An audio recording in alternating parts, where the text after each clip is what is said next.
If you fight, I'll drop my pen. So many stars in the making, things you sing. Eyes on the prize, I say passionate. I got the sauce like Diana, vision like medicine. They say patience is a virtue, so I went around the world and back again. Now NSL be on the map, no more imagining, it's happening.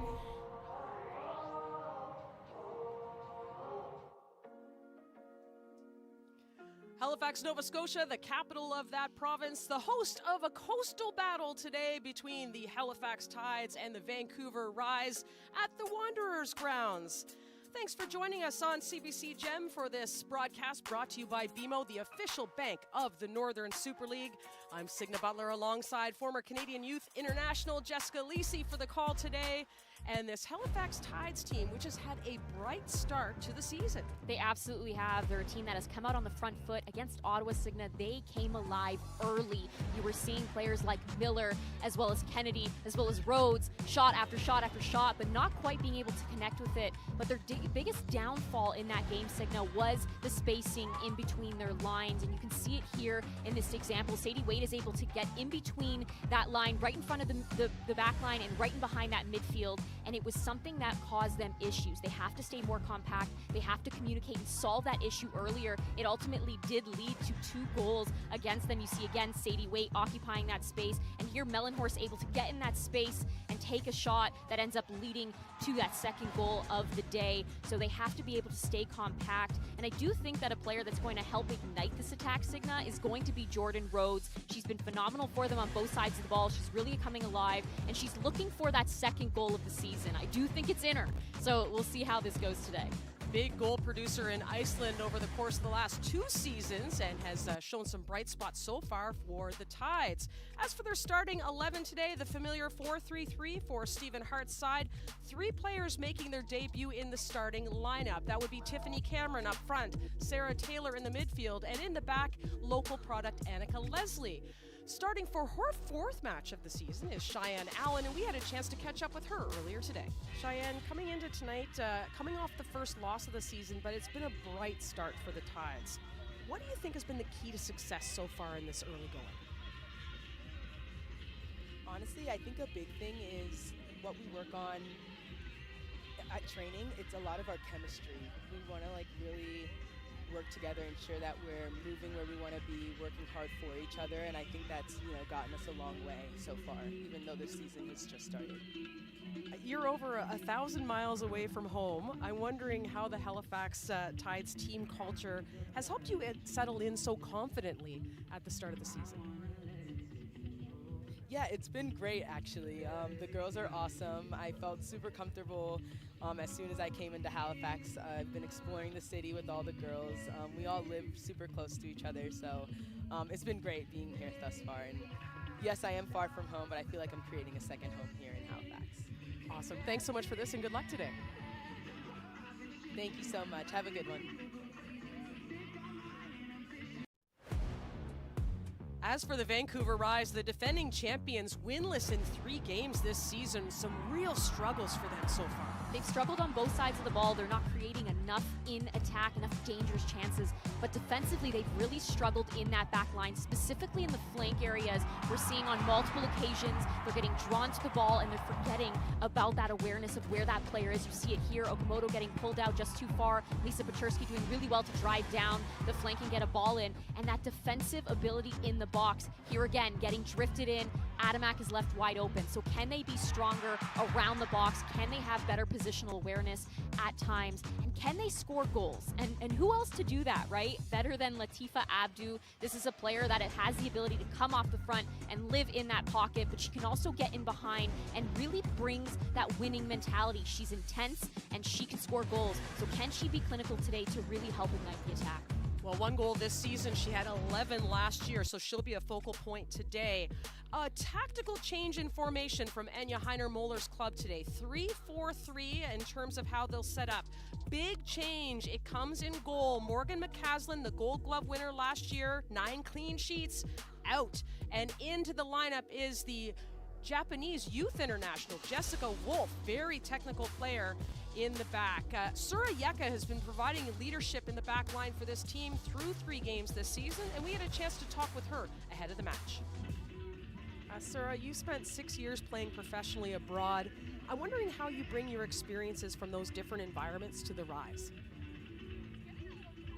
I try my best to help communicate and have composure so that everyone else around me can also feed off my energy as well. It was a lot of experience, like overseas, like you mentioned.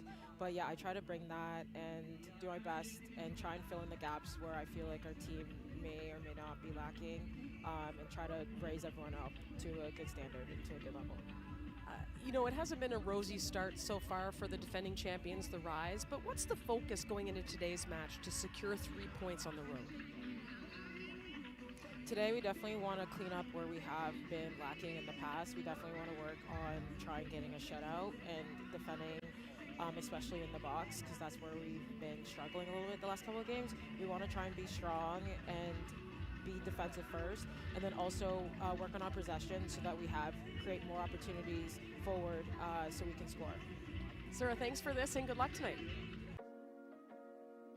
Kickoff is just ahead at the Wanderers grounds. The fans in the stands ready for this battle of the coast. The Halifax Tides hosting the Vancouver Rise. You're watching the Northern Super League on CBC Gem. We'll be back. Kickoff straight ahead.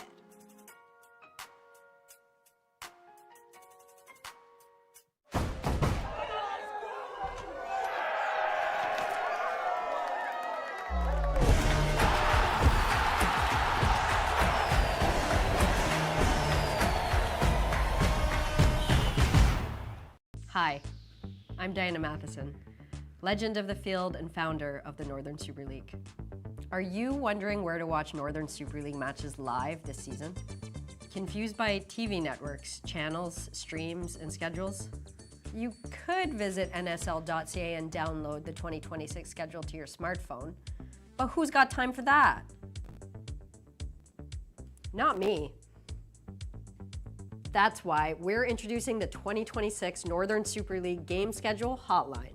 Just dial 1-833-NSL Live and we'll tell you where to watch every match. It's simple, it's easy. It's like the opposite of AI. No, seriously, call it. They made me pre-record all the weekly messages, and we have like 80 matches. Call the NSL schedule hotline now. 1-833-NSL Live. That's 1-833-NSL Live. It's free, it's real, and yes, you can leave us a message. Tell us where you're watching from. Tell us your favorite team. Tell us why everyone should watch the Northern Super League. Call now, find out where and when to watch, and tune in.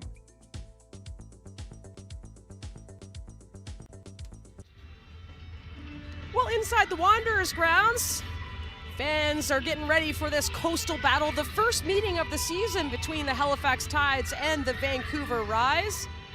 Last year they played 5 times, and it was Vancouver with the upper hand, 3 wins and 2 draws. Vancouver kicking off wearing their dark kits today, going right to left on your screen.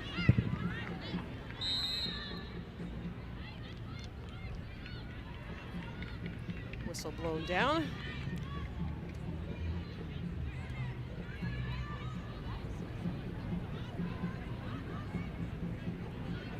So a beautiful day on this long weekend. Happy Victoria Day wherever you are across this country.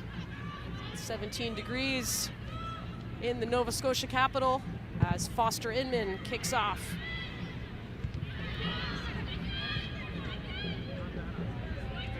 Lanier trying to hold off Latifa Abdu. She's got Josie Longhurst, and Wickers fell on her own. An advantage for the Rise. And another offside call early on the far side of the pitch. Today's referee, Isabelle Duclos.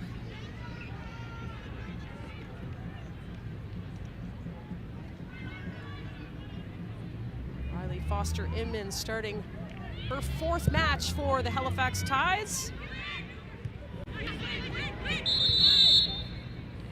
head-to-head contact here. Okamoto taking the worst of that, going up against Jordan Rhodes. She's looks to be in good spirits though. So hopefully all is well and she's able to get up and walk this one off. We know head injuries are never something to be taken lightly. Yeah, guys, just go. Get started. And we'll see another look at it here. They both go up, but it does look like Rhodes just catches the front of Okamoto's head. And Johanna Moeller, the manager of Vancouver Rise, looking on, saying, you know, she's pleased with some parts of how the team has been playing. I mean, when you look at their statistics, you watch them play, the possession stats, pretty good, a little lower than what they had last season according to her, but like to create some bigger chances in those assist space, but it's the defending, which you talked about off the top of the show, that's been a little leaky. Yeah, they've very much been struggling in that defensive third, as you mentioned, specifically in and around the box, really being able to have that role clarity of who goes, who steps, and winning those battles in the box, Signa, and just being able to keep possession. They're very good when they're in possession. So can they keep possession? Can they build up and not get into a transitional game? When they get caught in those transitional games, Coach Heiner Muller has mentioned that is not their strongest attribute. So just being able to avoid that and then lean into their strengths. Howard playing the ball wide for Anna Bout. Latifa Abdu turning. Cheyenne Allen had to be there to poke it away.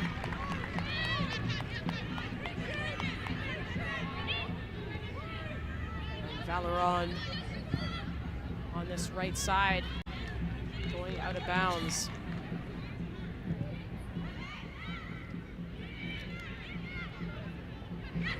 And we mentioned that formation change in offense. We're seeing them in a 3-4-3 Vancouver Rise, but defensively they are still defending with that back four.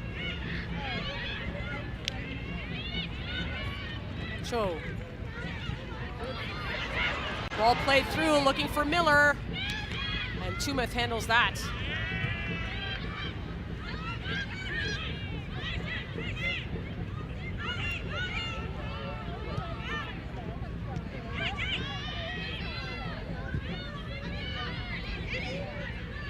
Howard to Yeka. Yeka's been deployed as both a center back and a wing back this season. Lovely ball inside to DeFilippo, has Longhurst, some space, has Abdu, blocked by Wickers. Okamoto wide open, Quinn. And the ball flicked into the box, but Foster Inman offered line to pick that up. And we're seeing very early on, Signa, the width that this formation change does give you. Okamoto is, for a few times now, we've seen her on this flank, wide open, able to get on the ball and create the attack going forward. The only thing to look out for is in those transitional moments, are you going to get caught? So those wingbacks really have to be aware. Lemire chipping over top, has Tiffany Cameron making her first start of the season. Cameron, 1v1 against Yeka. Back to Valeron. The cross in, going to the far post, and a glancing header by Rhodes. Didn't get all of it, and out for a goal kick. But the mentality was there, and that's the effort that we spoke about Jordan Rhodes has. She's able to get into the right areas at the right time, and she does have the ability to finish that. First of all, great ball in from Valeron. She looks up, recognizes that she has the time and space, perfectly places that ball onto Rhodes' head, but just isn't able to make contact with it to redirect towards frame. But the idea is there, and that's the effort in the front foot approach that they're going to have to continue to have. Wolf launches it up the pitch, her first touches. The young 20-year-old Japanese-Canadian player has been with the Rise Academy, waiting for her first opportunity in goal, and finally has a shot. Ball tangled up in Taylor's feet. Tumeth. Get that back to Cowart.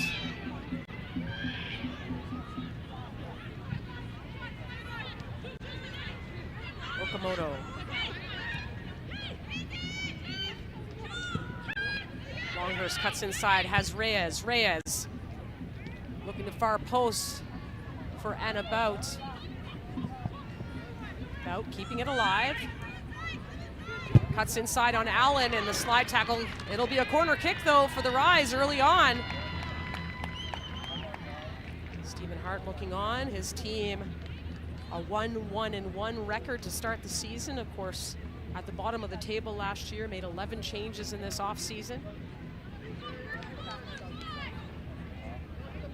And there's been visible growth. It's been tremendous to see and to watch. Obviously, there is some new personnel that was brought into the mix to help this change, but overall, the mentality and the fight has been there. Reyes right across the front of goal. Foster Inman, sure hands.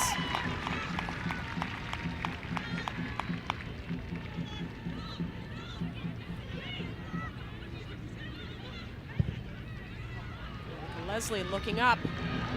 One Halifax player to the next. Sarah LeMiller giving chase. Putting some pressure on Tumeth. And gets the deep throw in. Really well done from Miller. That mentality that she has, she's always somebody that's going 100% of the time. She applies that back pressure and is able to win the throw in. Ooh, just by the foot of Abdu. Could have been trouble.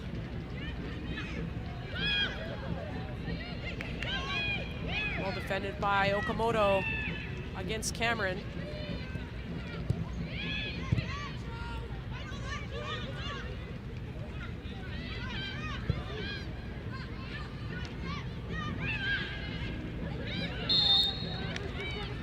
Late challenge from Karima Lemire.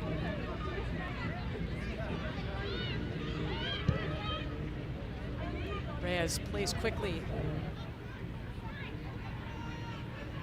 Out. Pushed off the ball by Allen. Cho So-yoon.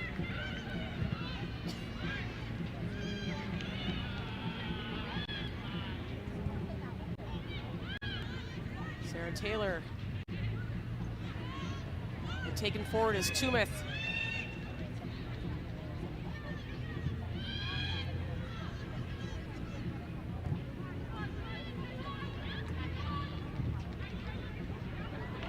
Allen coming to the ball first, well read, and has Rhodes, but Wolf will come off her line and sweep that away.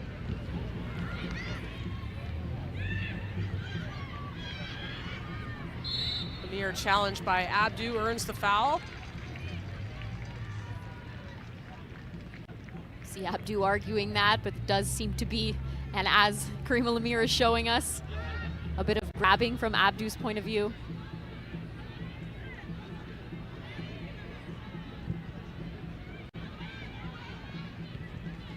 Wicker's high looping kick.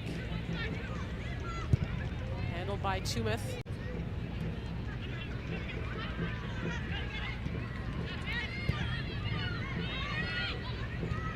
Quinn. He's looking for Longhurst. There's Valerand. Taken down just outside the box, and Rhodes gets a weak shot off. There is Wolf, the 20-year-old. Filling in today, Morgan McCaslin. Started the first 3 games of the season. Unfortunately, the team not helping her out so much. She was hung out to dry in many of those games, giving up 11 goals so far this season. So very uncharacteristic of this Vancouver Rise side. They're early going of the season. Not much to, be too concerned about at this stage. There's always those trials and tribulations, and as we saw last season, there were teams that didn't start off on the right foot, and then they were, in the end, were the teams at the top of the table. So we are very early on, Signa. So to say that, this is over and Vancouver is a team that isn't going to be able to potentially end up at the top of the table would be very premature. Miller looking forward. Allen looked to have been obstructed there by Tumeth, but no call on the play. Tori Tumeth coming over from Sydney FC in the W League. He's former Australian Youth International.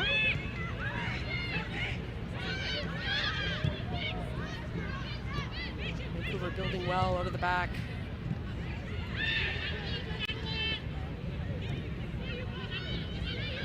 Rhodes.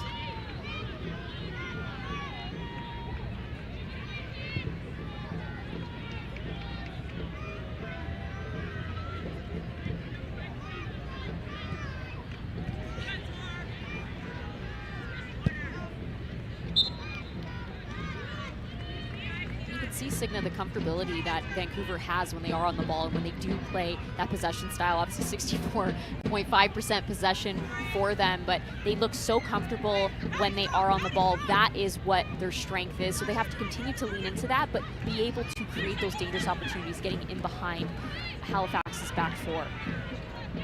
It's a clear identity of the Rise for sure. And here comes Latifa Abdu. Leslie manages to get it in foot in there just in time. It's really well done from Leslie. The recognition that you might not be as fast as the player you're playing up against, but being able to body her off the ball, position yourself to be in between her and the ball is exactly what she needed to do in that moment, and she did very well.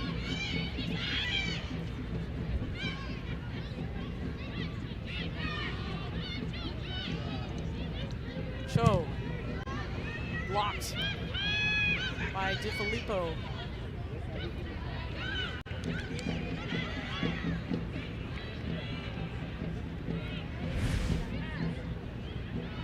We'll take another look at the IQ of Leslie. She does so well, just puts herself in between Abdu and the ball, doesn't allow Abdu to use that pace that we know is so dangerous and can get in behind back lines. So it's really well done from her.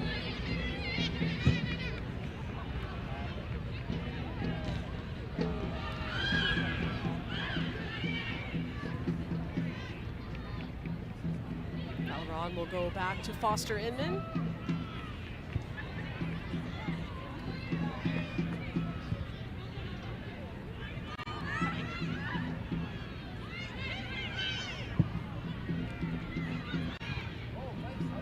Cameron with the little flick on.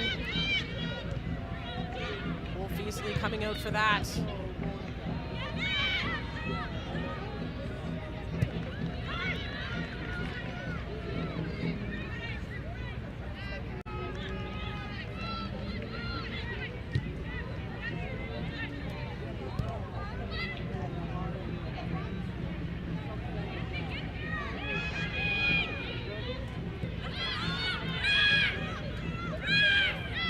Yeka under pressure from Rhodes.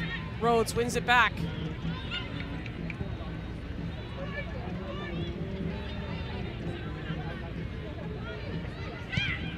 For Cameron.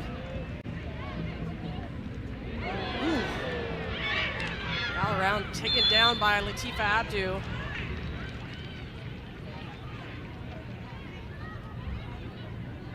Catching her breath.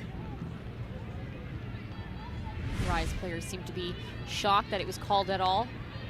You see Abdu get a touch and Valoran run straight into Abdu afterwards.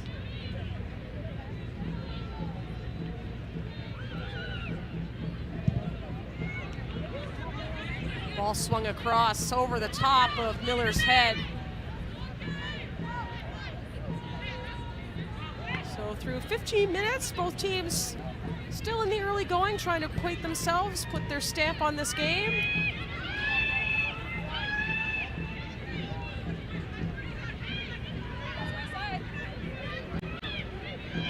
Yeka, some space, has Okamoto.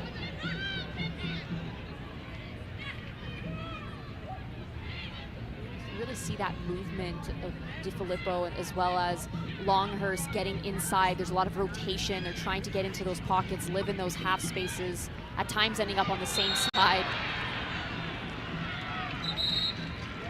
Foul called there on Tumeth, and the applause from the crowd shows you Isabelle Duclos is going to go to her book early here.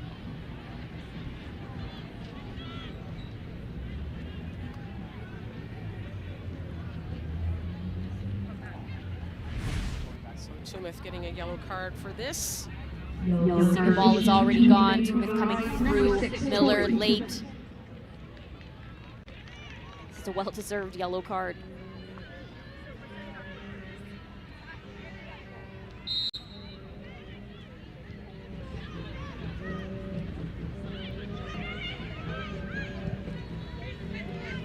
Leslie looking up for Miller, a little too long.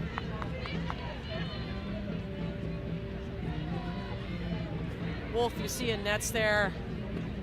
making her NSL debut today. Played with the Japanese youth teams at U17 and U20 World Cups. And was with the Rise Academy last season during the CONCACAF W Champions Cup. Played 2 matches there against Gotham FC and Washington Spirit for the Rise Academy.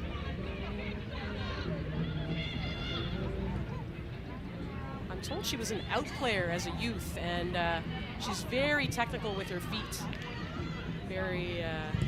Gives them a nice advantage in the back.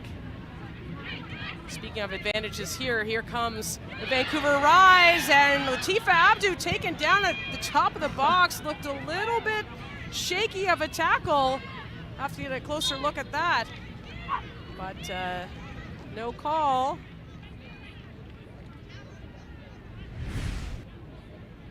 We're going to definitely need to see this one back. Latifa Abdu does really well. You see there, she just gets tripped up from Wickers. I would say there's a foul in there, Signa. It is outside of the box, so not a PK, but it looks like Wickers might have lost her footing and ended up tripping up Abdu. Tiffany Cameron getting on her horse, hopefully getting a cross in. Does, bounces off of Vieka and into the arms of Wolf. So action on both sides.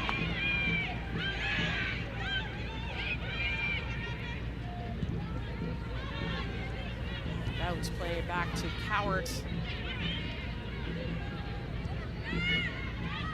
Quinn.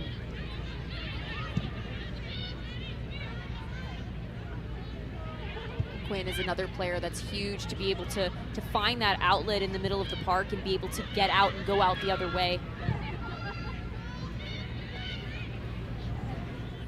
Ball skips over the foot of Okamoto and out for a throw-in. Face the other way, face the other way.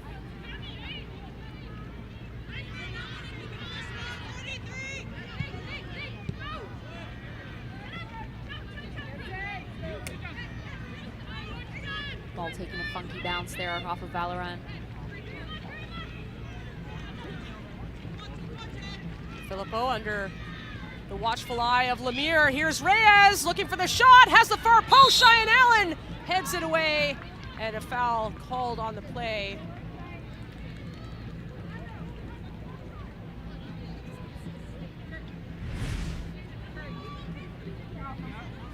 It all starts off with the throw-in. See Jess DeFilippo turn well, finds Reyes, who tries to get that ball back post, but Bout comes right through Allen, and that's where that collision is called for the foul.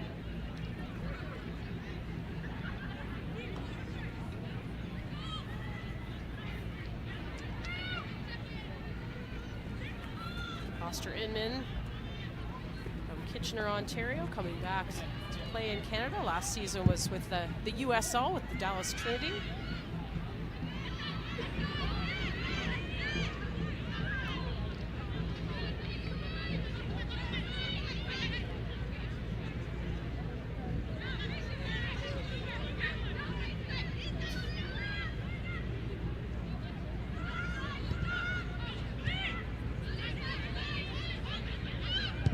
Done from Quinn. Just a restart. Cowart trying for the switch to Okamoto. Bounces pass. Valoran was looking to play quickly. Oh, Cho So-yoon with the turn. The pass wasn't there though, and out come the Rise. Abdu.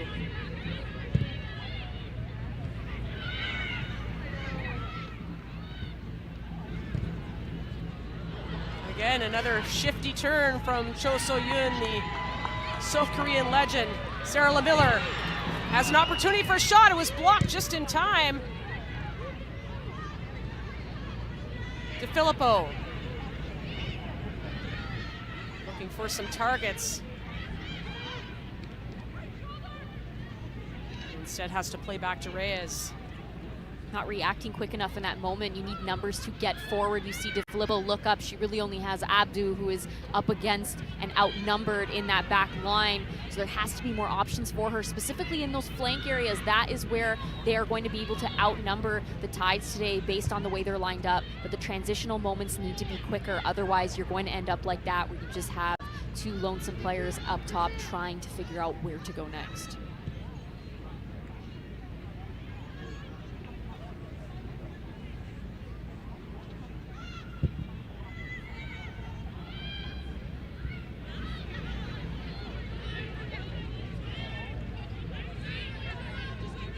Way up the field and back to Wolf.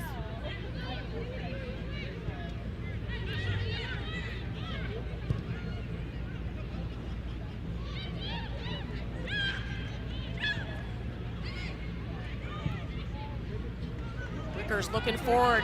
Look at that run from Cho So-hyun. The chance for a shot! And it just, I think she chose to cross it instead to Miller. She did. You need to be selfish in that moment. We know the quality that Cho has. She does so well to time her run. She does everything right in that final moment. She decides to be selfless. But this, let's take a look at it again, Signa. She times her run well. She stays on side. She has every opportunity to strike that on frame. That far left corner is wide open. Instead, she opts to play across to Miller, who does make the run. But it's a lot more difficult for Miller to be able to connect with that pass than it is for Cho to hit that on frame. Cho So-hyun has been a fantastic addition to this team, says Coach Stephen Hart. Just the experience for the 37-year-old. Second most caps all time for South Korea. Her ability to find space, you can see even that run itself. She drifts into the right areas. She almost goes undetected. She's very sleek in how she does it, and she's able to get on the ball, whether that's a 1-2 touch or she's able to get in behind and break lines. So she's definitely been an impactful player since she's been with the Tides. And the cross in, headed away by Coward. Needed to be tidy there. Quinn getting things started through Bout on the right side.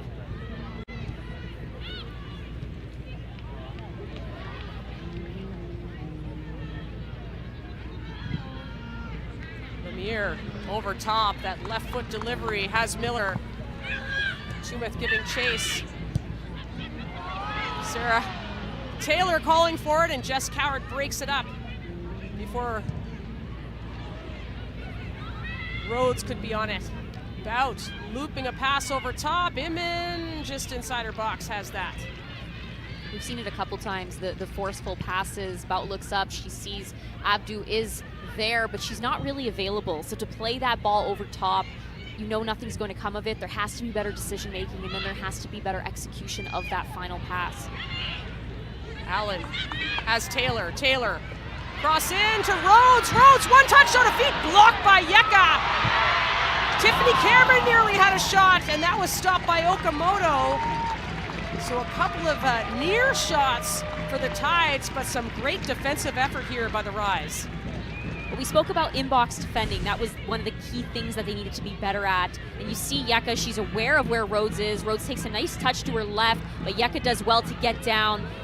Longhurst almost gets caught there. Okamoto recovers and puts her body on the line. That's more of the mentality that you want, but that initial cross should not be coming in. So that has to be better as well. They need to be able to avoid it altogether, but in the box, that's better. The effort, winning those 1v1 battles. And awareness here, Karima Lemire on the corner. Lemire drives it high, far post, the header over top of goal. That was Jordan Rhodes again. But that was a looping ball over top, tough to get down. Well, there's a reason we spoke about Jordan Rhodes, and it's because of how resilient she is in the final third, and she always looks to get on the ball, but Karima Lemire puts a great ball into the box. It is not as driven as you're typically used to from her. Jordan Rhodes gets under it and ends up heading it over top of the bar. Yeka plays into coverage, and the Tides are on the front foot here.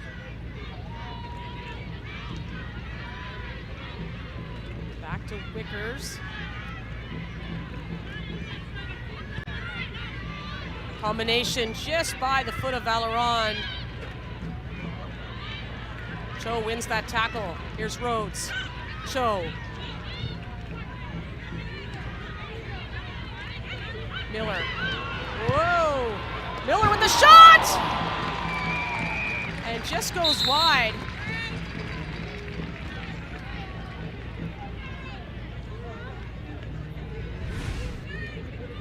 Some good power in this shot from Miller. She takes a touch inside, recognizes she has the space and strikes through that, but isn't able to keep it on frame.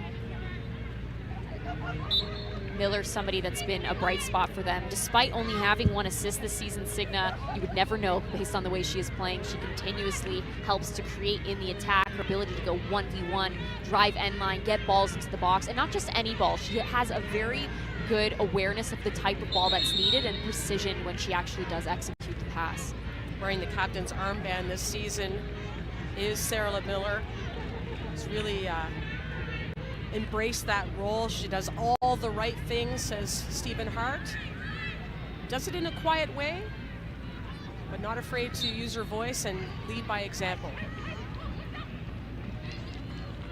I think we've all had teammates that there's different kinds of leaders. There are the people that maybe don't say much, but they put their head down, they do the work, and they inspire you to be just like them. And then there are the players that will put you in your place and tell you exactly what you need to do, but obviously in a constructive way that motivates you to be better. Joe wanted the advantage played there. Longhurst called for the foul.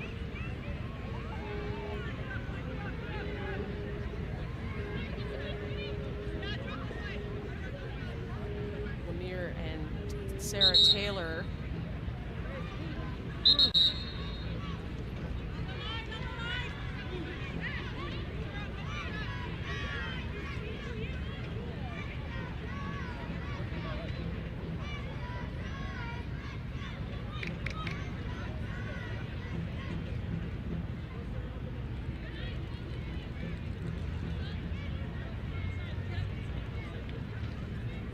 Free kick here for Sarah Taylor as Lemire joins the crowd at the top of the 18. This is an opportunity to bend that ball right in behind where that line is around the penalty spot. Taylor driven in and bounces down in the arms of Wolf. 15 minutes left to play in this opening half. Scoreless at the Wanderers grounds.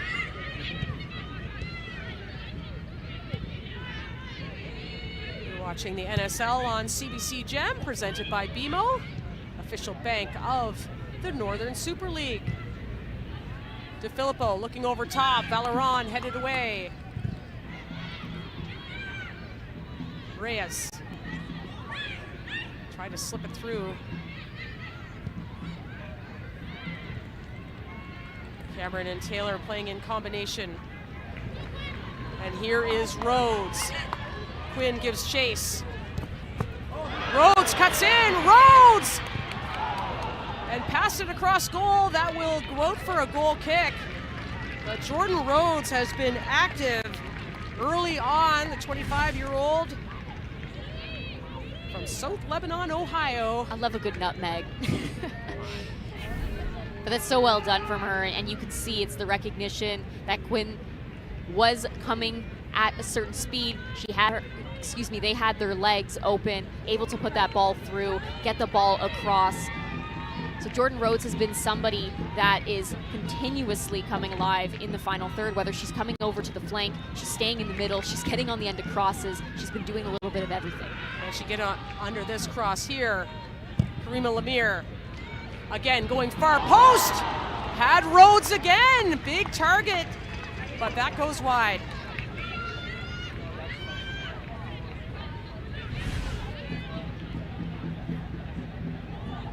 Karima Lemire with that in-swinger continuously is dangerous every time she's able to get the ball into the box. But Jordan Rhodes continuously going up for every single header when it's possible, putting her body on the line, making sure that something is able to connect with that pass, but just hasn't been able to keep it down so far.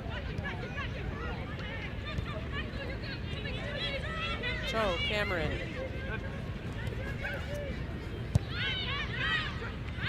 Joe back to Valeron. Valeron tried to get the cross in, blocked by Longhurst.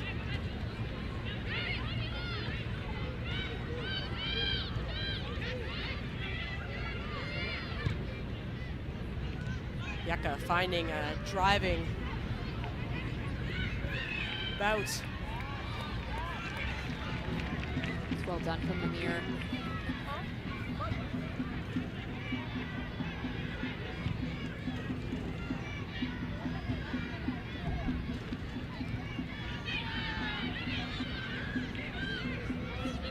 As I said, you're seeing that formation defensively. They line up as more of a 4-4-2 from the Rise side. Calderon in pursuit. Okamoto gets out of that. Now Quinn switching the pitch.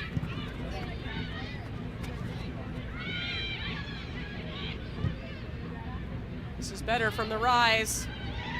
Okamoto has this left flank, has some space. And then gives the ball away. Lucky that Lemire gave it right back. Okamoto looking for targets. Ball played through to Abdu and skips over into the waitful Foster Inman. Awaiting, I should say.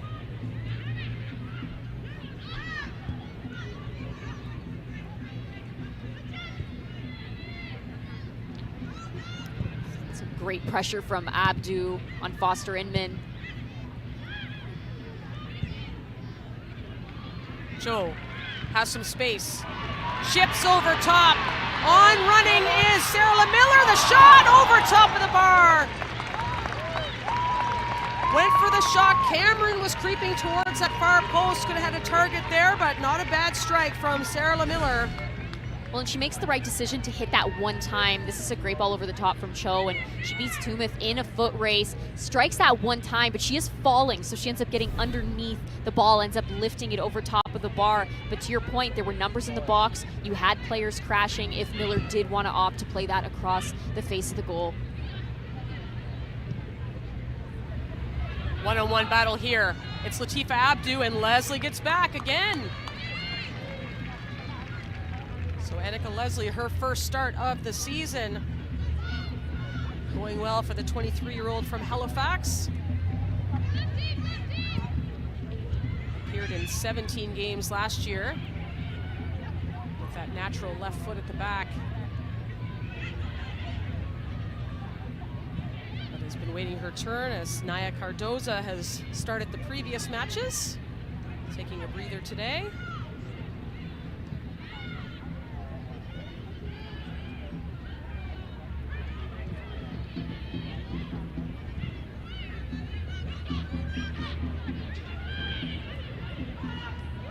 Done from Cameron to apply pressure to Okamoto.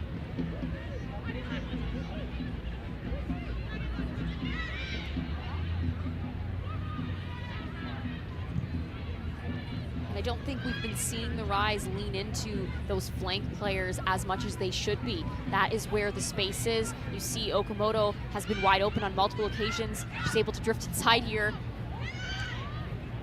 And Okamoto's cross skips over the touch line.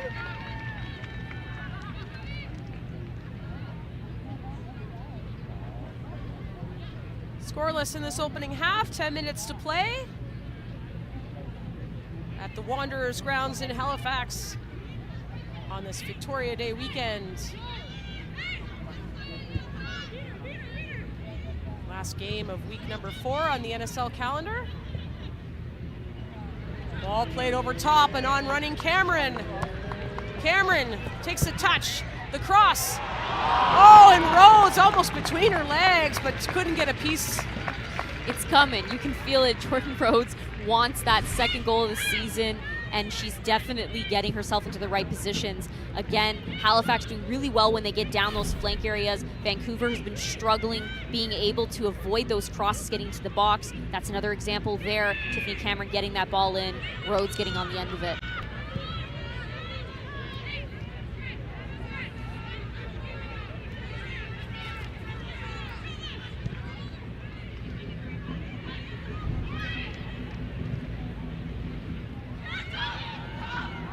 Bout cuts it back. That's a nice pass to Filippo. Jess DeFilippo opens her account on the season, and it's 1-0 for the Rise. It's really well done from the Rise. We were just talking, Signa, about how they really needed to utilize those flank areas because they do have the players that can drive end line, get those balls in the box, and be able to put in a precise and accurate ball. So this is really well done. This ball is played over top and about, continues forward, recognizes where the space is, and DeFilippo just hits that one time straight by Foster Inman. Tumith with a great ball forward as well. Great IQ in that moment to be able to recognize where that space is. But just a great overall finish. DeFilippo, we know she can score goals. We saw her do it. And I also always love her celebration. She gets so hyped. Yes. 7 goals on the season last year, her first this year for Enya Heiner-Moller's side.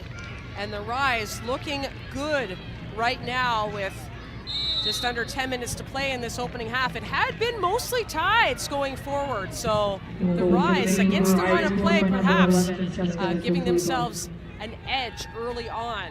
So Stephen Hart's team, plenty of time left to play. He said he's been pleased with their effort. They've played 2 really good games, 1 good half, and then a half they'd rather forget about. Well, and I think that's bound to happen. There's a long season. There's always going to be those ups and downs. The mentality is what's most important, Signa, and that's something that Coach Hart has mentioned in previous calls, just how important it is, whether you're having, a phenomenal performance and you're coming off of that, or you're maybe not having the greatest performance and you're coming off of a loss, which is what they're doing. So can they just stay locked in? There's plenty of time. They're a team that when they come out on the front foot, they're very dangerous when they attack through the flanks, when they have numbers in the box. So it's just about sticking to it and thinking about the next task.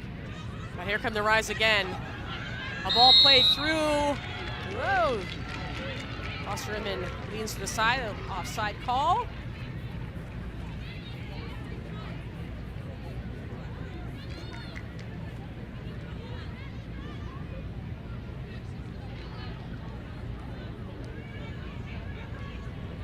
Seen Latifa Abdu looking to pounce on any ball that's played through. Her pace and her ability to get in there and just get a foot on it. She's got a cannon of a shot too, so you have to respect her from the outside as Quinn wins that ball back from Cameron. It's really well defended from Quinn.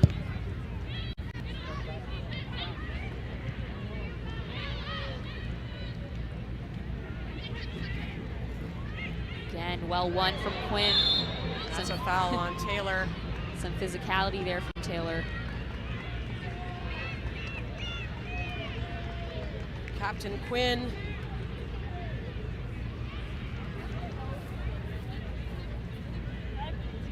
Scored against Halifax last season, and that game I'm sure Tides fans would like to forget about, a 6-0 Vancouver win back on July 19th. Other 2 games at Wanderers grounds ended in draws.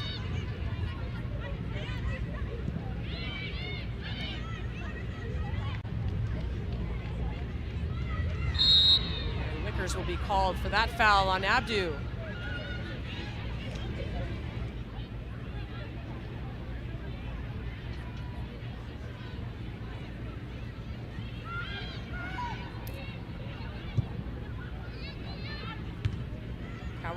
Drills that forward.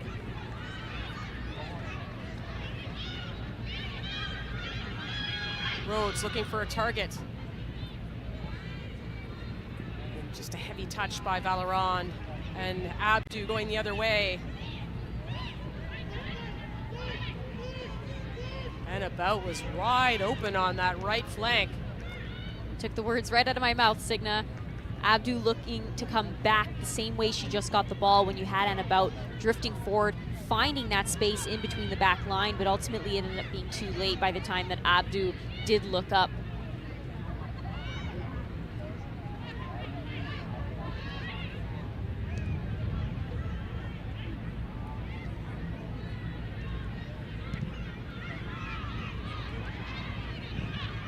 Okamoto popping it in, and Foster Inman had to be alert with Abdu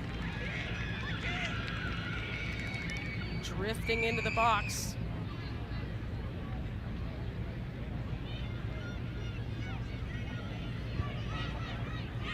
big fan of the pink, by the way. Oh, yeah. Yeah. Pink's my favorite color. If you Okay. know Cigna, yeah. Just so you know, for So future if you were a reference, when goalie, I would want to wear pink. yes. Allen earns the foul. Another nutmeg just for Jess Lisi. I love a good nutmeg. Well, you can see it twice then. Look at that. But truly, there is something in that, and you see that Allen looks up. She recognizes, again, the spacing and the way a player is approaching you to be able to really find the perfect timing to slip that ball through their legs. Obviously, ultimately fouled by Bout afterwards. Nobody likes to be megged. Speaking from experience. Yes. Enya Heiner-Moller saying, despite their 0-3 record to start the season, she's really been impressed with the team and how they react and how they speak to each other when it hurts. And there has been some games, I mean, you look at the score lines, 2-4-0 losses. That really takes a toll on your confidence and how you're feeling. But this team has been resolute in the way they want to play. They say it's going to come together, and they're showing it so far here today at Wanderers grounds. Well, a large portion of finding success as an athlete is taking accountability when you're not great, and maybe when your teammates around you are not living up to the standard that you know they can be. So how do you approach that? You look in the mirror, you're able to be honest, you're able to be honest in front of the group, and you're able to address the issues that need to happen so you can continue on into the next game and just see that growth. Because it's bound to happen. We're all human, we're all going to mess up, but can you take the accountability and move forward?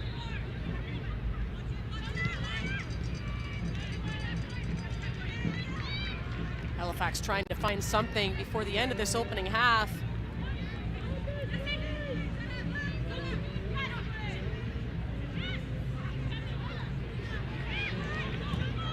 What they don't want is the repeat of that last matchup. They started off on the front foot. They had the better of the chances. They were more dangerous. But then Ottawa was able to really defend that one-goal lead for quite a while. And that's what they don't want to get into today. They have to be able to find that first goal soon. Okamoto.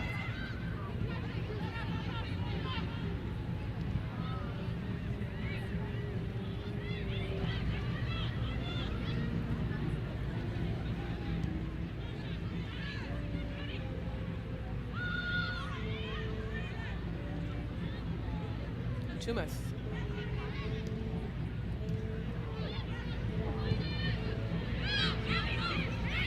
Back to Wolf, under pressure here.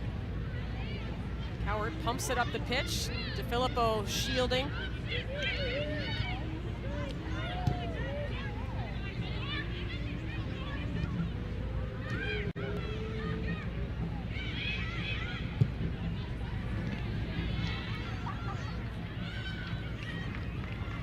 Joe.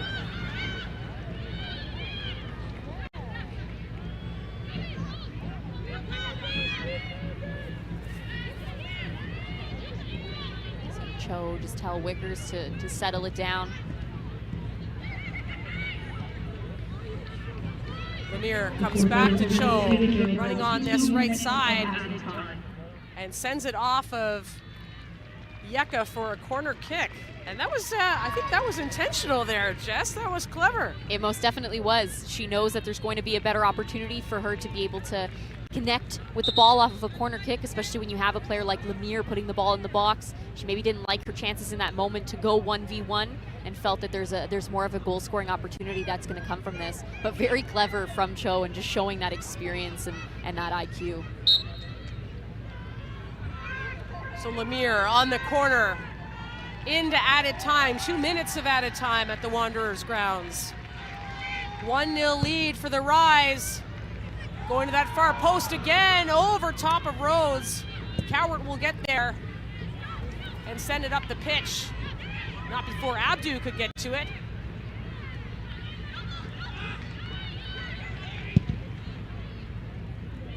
And again, ball sent forward. Wickers has to be careful with Longhurst over her shoulder.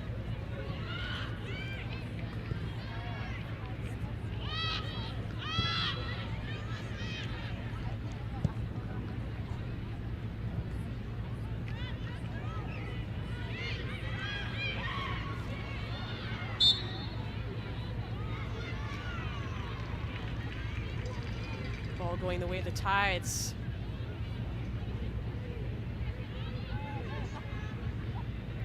Waning seconds here.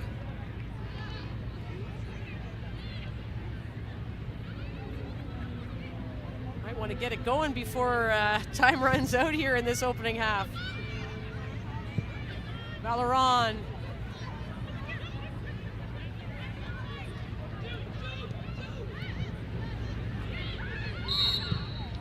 And that will be halftime.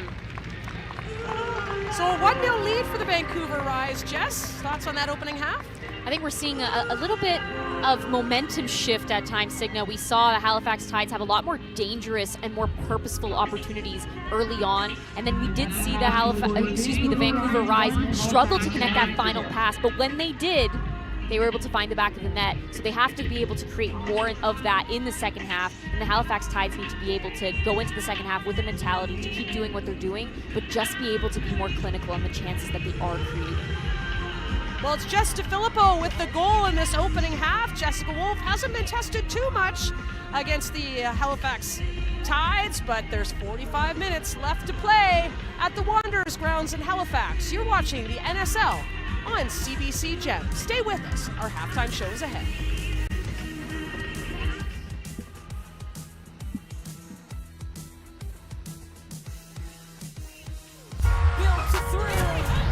Now NSL be on the map, no more imagining it's happening.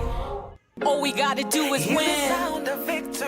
So if they sleep on you, tuck them in. Meet me at the top, if you bought, I'll drop my pen. So many stars in the making, thank you, sing.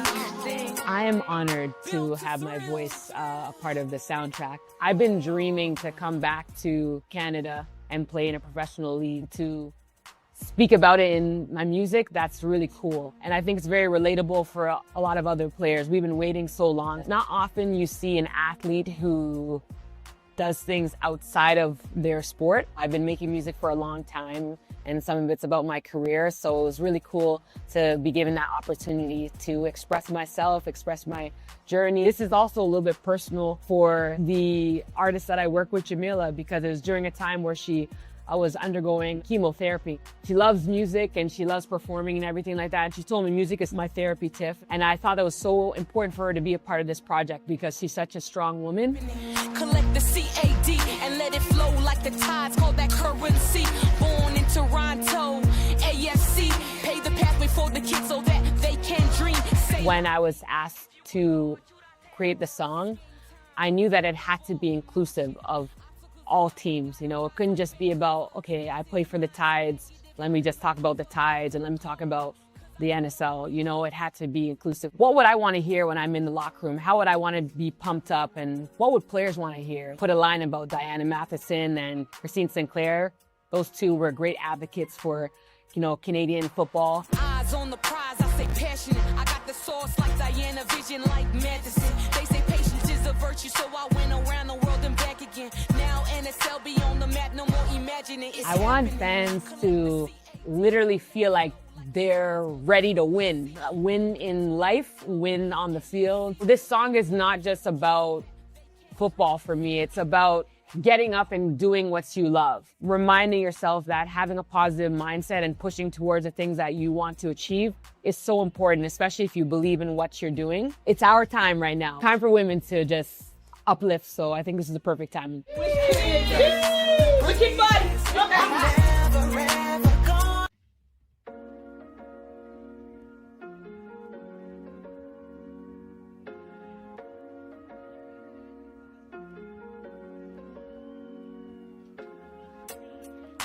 I'm not sure what's going on here, Jess Lisi, at the Wanderers grounds. Some kind of activation at halftime, but at the half, it is the Halifax Tides trailing the Vancouver Rise 1-0 at this stage of the game. Well, our halftime show presented by BMO, the official bank of the Northern Super League, and let's take a look at our first half highlights where it was mostly Halifax. It was. I thought that Halifax was a lot more dangerous when they had their opportunities. Jordan Rhodes was a player that got on the end of many, and you can see here she gets on this. Yeka does well to defend it and block it, and then Tiffany Cameron gets a second chance to get that on goal. But overall, you saw them really try to come alive in those moments. Jordan Rhodes right at the front of that opportunity after opportunity for her, just not falling in the back of the net. And unfortunately, the only way to win games is to actually connect and get the ball into the back of the net. But you can see her putting her body on the line, getting the ball to her feet, trying to break lines, getting on the end of these crosses, Signa. So she's definitely been a player that has been the one to watch for the Halifax Tides in that first half. Well, Stephen Hart said that she's been working her socks off lately, Jordan Rhodes has, so hoping that one of those goals will come to fruition maybe in the second half. Hopefully so, because that hard work, it's frustrating when it doesn't fall your way. But then obviously the Vancouver Rise able to come out on top in that first half. Tumis sends a great ball into Bout, who cuts this back to DiFilippo, who places it one time past Foster Inman. But there wasn't much from the Vancouver Rise as far as being that dangerous in the attack. So for them to be able to finish that and go into the half up is a huge thing, Signa. Well, it was Vancouver with the possession, but it was Halifax with the shots in terms of advantage, but only one on target. So they have not tested Jessica Wolf, making her debut for the Vancouver Rise in between the sticks. Fans on hand, representing the old Montreal Canadiens. Game 7 coming up a little bit later, but I'm glad you're with us here for this Northern Super League matchup, the Battle of the Coast. We've got 45 minutes left to play at the Wanderers grounds. It's 1-0 for the Vancouver Rise over the Halifax Tides. And that's it! History made for the Vancouver Rise, your first ever Northern Super League champions! In the beginning, we didn't really do it as a team, and we came together, and I do think that helped us win the final because we knew how to respond when maybe things were not going our way. Maybe we were the better team for the whole season, but on that day, if you don't win, you're not going to win. It felt like a full circle moment. Sometimes that's just the way the sport goes. It doesn't go your way, and you kind of just have to accept that.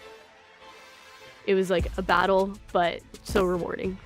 Getting ready for this inaugural Northern Super League Championship. That final was really complicated. We were losing 1-0, and we're having a lot of ups and downs. When things go wrong, we don't ever turn on each other. We actually turn towards each other to solve the problem. Yeah, it's like building on our culture. There is lightning in the area here, so postpone for the moment this match.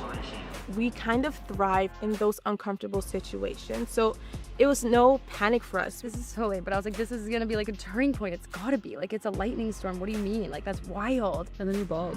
Corner kick. And it's in the back of the goal. There'll be a unlucky bounce or an unlucky goal, and that's just something you gotta face. We looked at each other in the huddle. We're like, let's go. I remember looking up at the clock at like the 75th minute, and I was like, we can win this. Forward ball, it's a nice one. She's got an edge on Burns.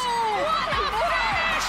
Vancouver Rise up 2-1. I couldn't stop smiling and just seeing my teammates and knowing the journey that we took to get to this very moment. Only we will know how hard that was. Still think about it sometimes. We showed that we were the better team, and I think we deserved more. To do it together was monumental and a really special year.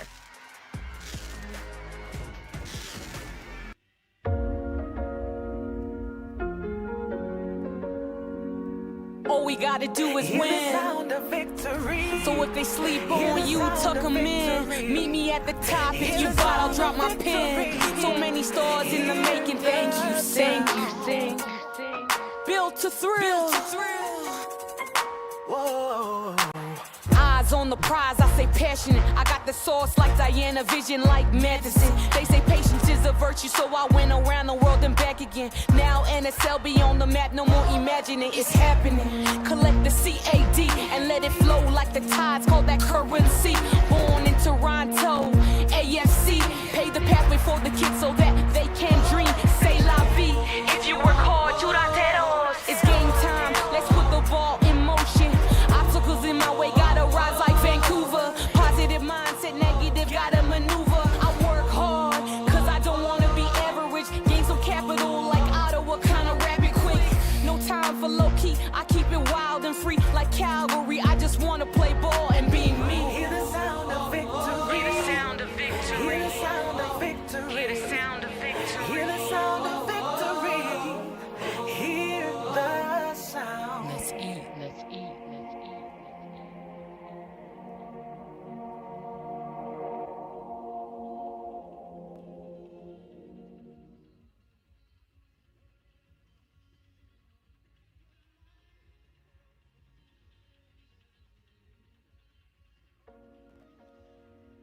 Welcome back to our NSL halftime show presented by BMO, the official bank of the Northern Super League. A look at Halifax Harbour, and in the foreground, downtown Halifax in the Nova Scotia capital, as our match day coverage continues for our match between the Rise and the Tides. Speaking of action, we've got 3 matches for you in week number 5, and the last one on the calendar is the Calgary Wild against the Halifax Tides. And the Wild are led by their captain, Maggie Doherty-Howard, and she tells us why she wanted to extend with the club through 2028.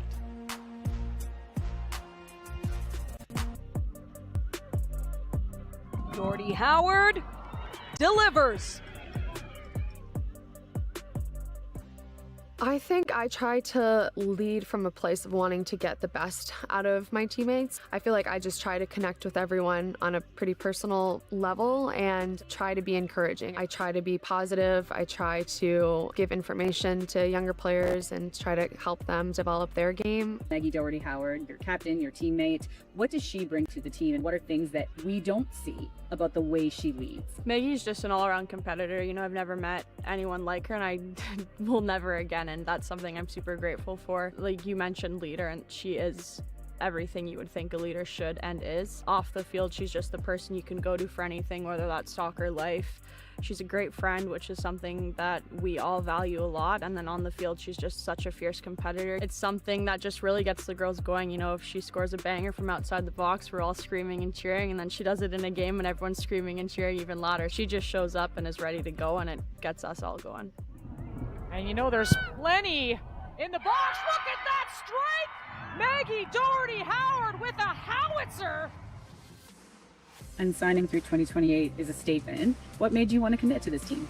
I think a number of things, but just believing in the vision of the NSL from the top and then having that trickle down to what I believe Calgary Wild can become. We made a lot of progress in year 1 from where we started, and I think the sky is the limit in terms of what this club is capable of doing. I'm able to make an impact, and that's something that's really rewarding to me as a player, as well as just continue to have fun on the field. I had, you know, through it all, I feel like I developed a lot as a person, as a player, as a leader, and it just felt right to continue here.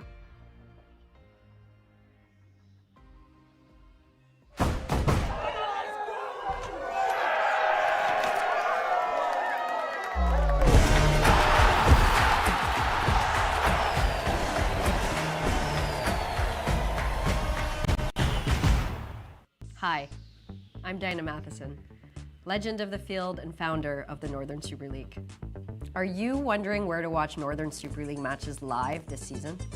Confused by TV networks, channels, streams, and schedules? You could visit NSL.ca and download the 2026 schedule to your smartphone, but who's got time for that? Not me. That's why we're introducing the 2026 Northern Super League game schedule hotline. Just dial 1-833-NSL Live and we'll tell you where to watch every match. It's simple, it's easy. It's like the opposite of AI. No, seriously, call it. They made me pre-record all the weekly messages, and we have like 80 matches. Call the NSL schedule hotline now. 1-833-NSL Live. That's 1-833-NSL Live. It's free, it's real, and yes, you can leave us a message. Tell us where you're watching from. Tell us your favorite team. Tell us why everyone should watch the Northern Super League.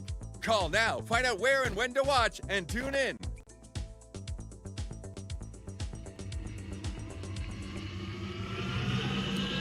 Welcome back. Wanderers Grounds, the scene of this coastal battle between the Vancouver Rise and the Halifax Tides. It's the Rise on top thanks to a goal from Jess DeFilippo. And we've got a couple of substitutes coming in for Vancouver. Mariah Lee, you see right there, working out, getting ready to come back into the game. Mariah Lee loves to get up high. 5 goals last season. She can contribute as well. And has started all 3 matches prior to this one, so coming in off the bench in this game.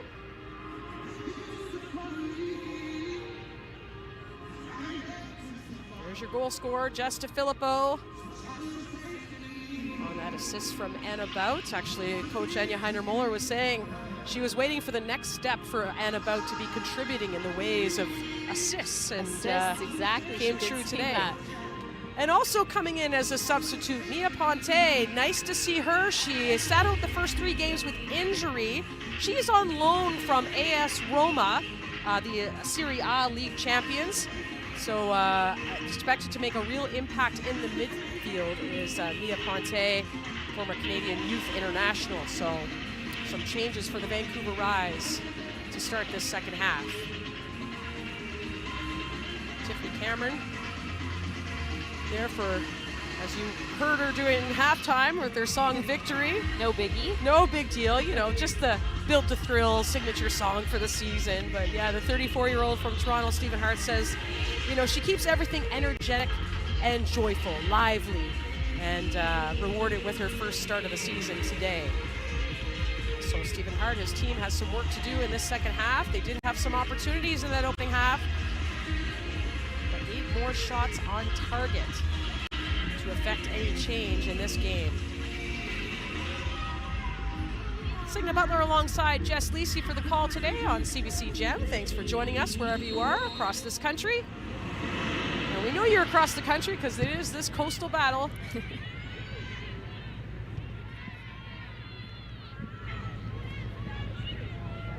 Filippo, nice little touch there by Leslie.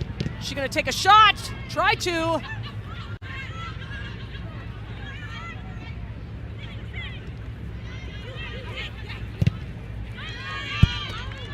Blocked. Going for a goal kick.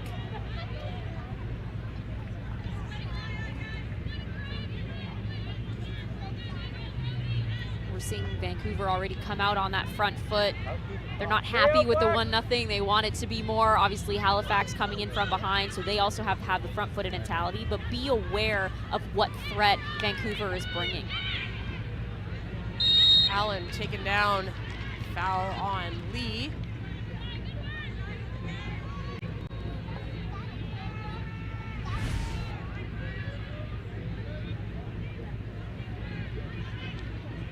See the contact there. Both players losing their footing. Lemire closed down immediately. Ball tangled up in her foot. And Allen couldn't get a toe on that to keep it alive. No changes for the Tides in this second half.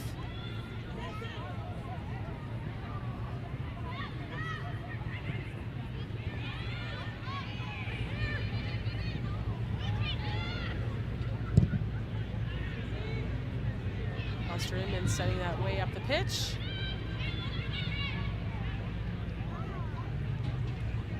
See how displeased she is with that.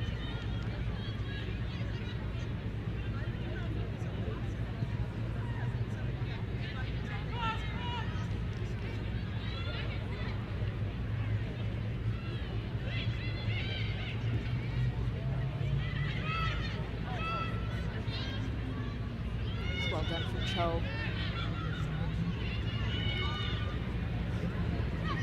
Cho tried to slip it through to Miller.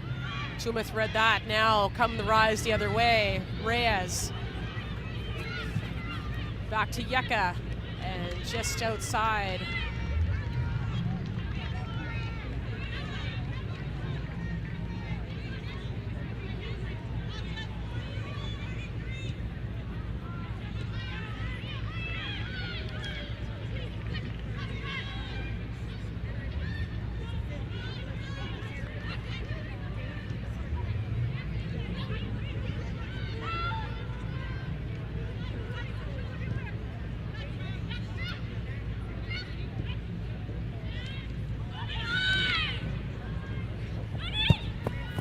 Now cutting it back to an on-running Ponte. And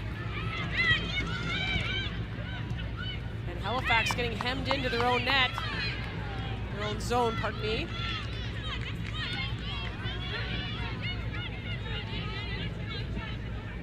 Vancouver continuing to look for those attacking opportunities, numbers around the ball, combination play to get something off. Reyes has DeFilippo. And Lemire recovers as far as Tumeth. Nothing here. No. And off the foot of Lee. It's really well defended from Allen.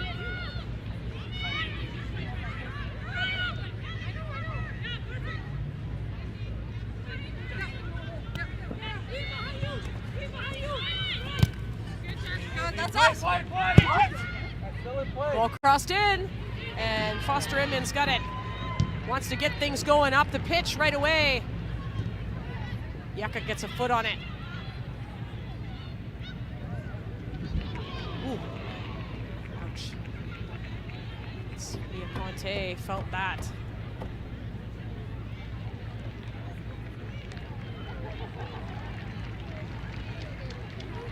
Just making sure she's all right. It's quite a welcome. Yeah. Waiting for her first NSL action. Nice turn from Miller. Miller pushing forward.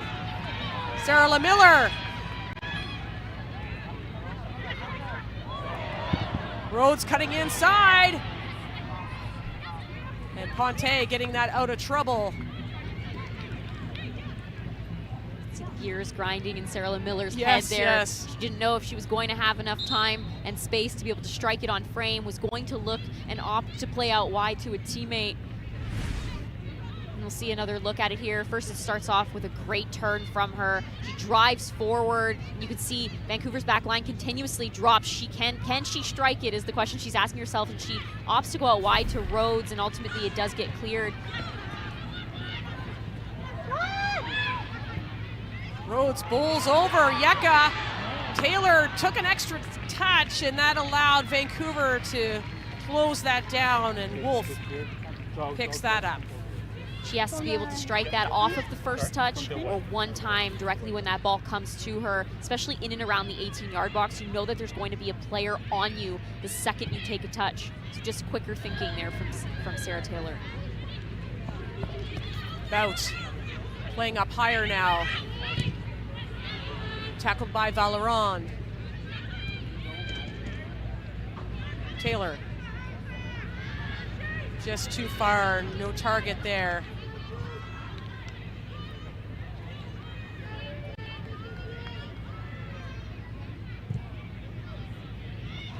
Red. Miller reads that, just a bit of heavy touch.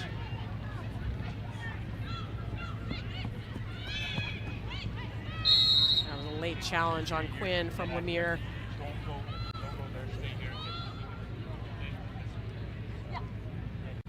Some frustration from Lemire. I'm not sure how she can argue that one. She did go right through the back of Quinn late after the play.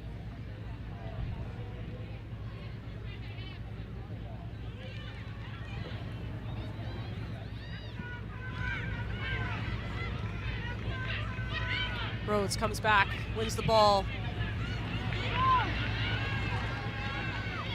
Has Cameron. Cameron.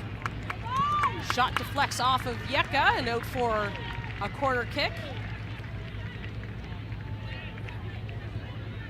See the importance, Signa, of those simple passes and being able to connect them with precision.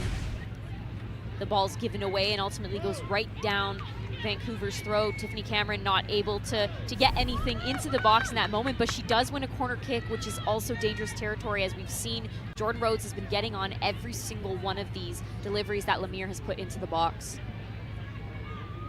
Karima Lemire. Corner in. Headed away by Lee. Taylor has Lemire one time in the box. Oh, just over the foot of Valerand.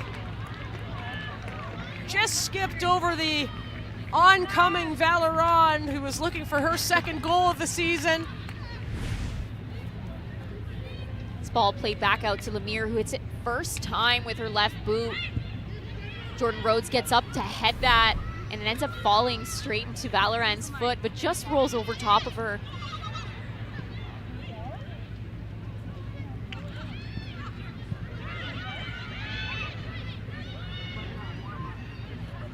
Quinn and Reyes play that out. Tumeth. Ball played over top, has Abdu. Wickers keep sweeping her to the outside.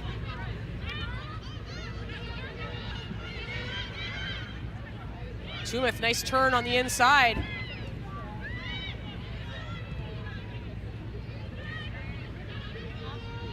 Look with space.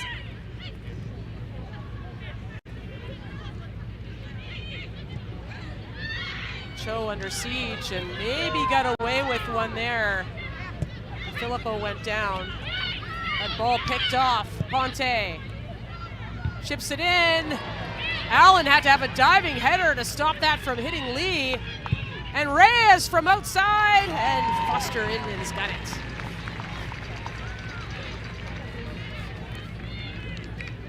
There's not enough in the shot to really test Foster Inman, but we're seeing Vancouver look to win those first and second balls. As Halifax tries to clear the ball, they're able to win it back and once again come up and try another opportunity. So that mentality and that front-footed approach, Signa, that I mentioned off the top, and being able to keep that as the half continues on is still very much prominent in this attack that we're seeing from the Rise. Quinn squeaks that through. 2 oncoming Tides. Vancouver playing with more purpose now. Miller wins that. Still Miller. Sarah Miller goes by a second defender. Miller almost went coast to coast. It went out of bounds. And looks to be a corner kick. So Sarah Miller, some individual effort there to earn the corner kick.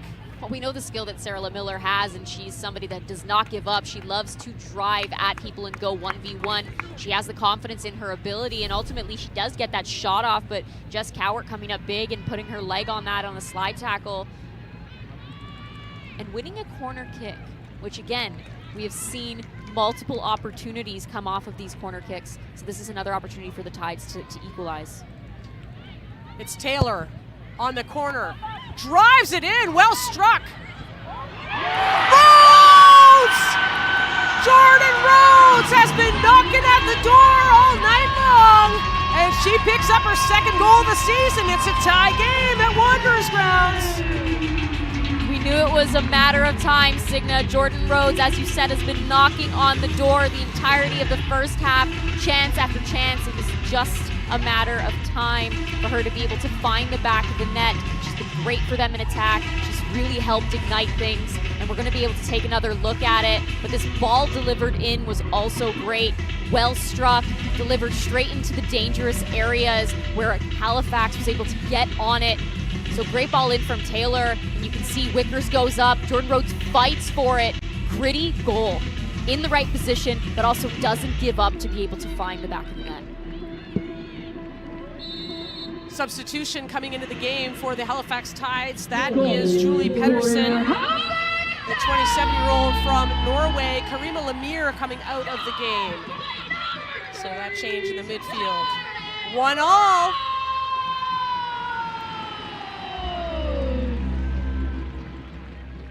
Now this is where the test comes in, Signa, right?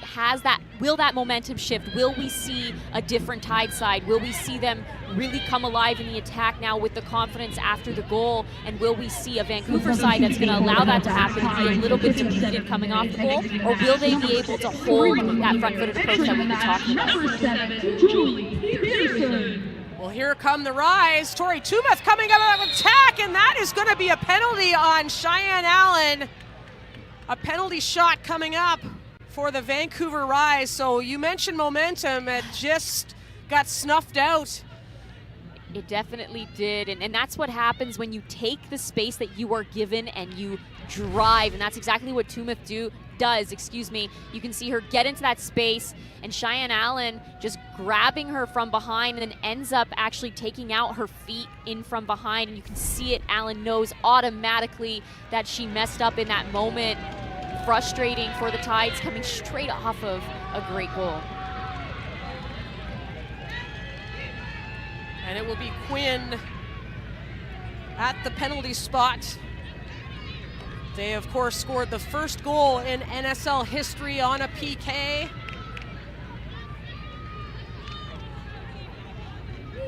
Foster Inman, let's see what she has in store. You know, she's been watching film. They've also had the opportunity to play together in the past, so.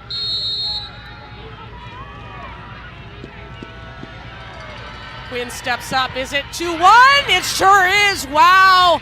What a penalty strike that was by Quinn, captain of the Rise, and pulling their team on top 2-1. You see Foster Inman guess the right way. She does go the direction that the ball is kicked, but ultimately there's too much power and too much precision from Quinn to be able to keep that out of the back of the net. It's a really well struck penalty, and it's not surprising at all, Sidna.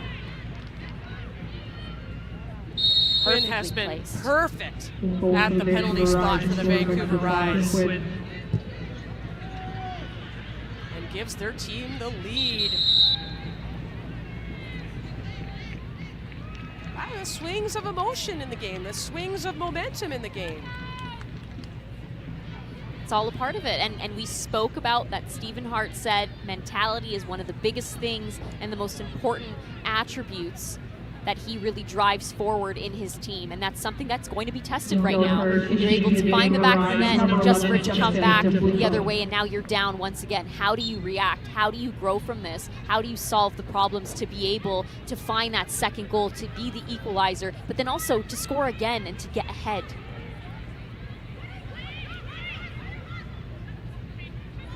Justa Filippo, by the way, was booked.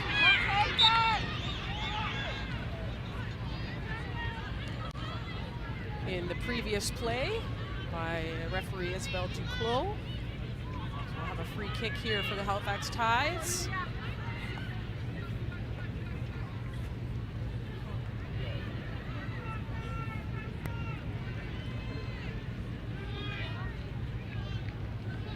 That is Julie Pedersen. Coming over from Odds BK in Norway, where she made 90 appearances over 4 seasons. Slides that free kick in. That was dangerous. Rhodes still has it. Jordan Rhodes still has it. But they're able to get it out as far as Mariah Lee. Now Lee storming forward. Ooh, just off the foot of Rhodes.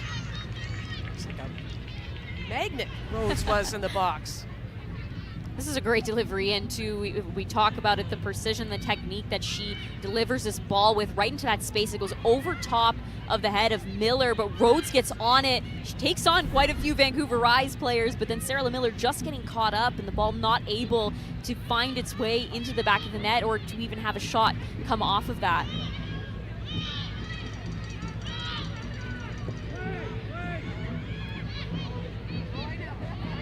Nice back heel from Allen. Rhodes pushing forward now. Needs some targets. Looking for Cameron. Cameron didn't finish the run.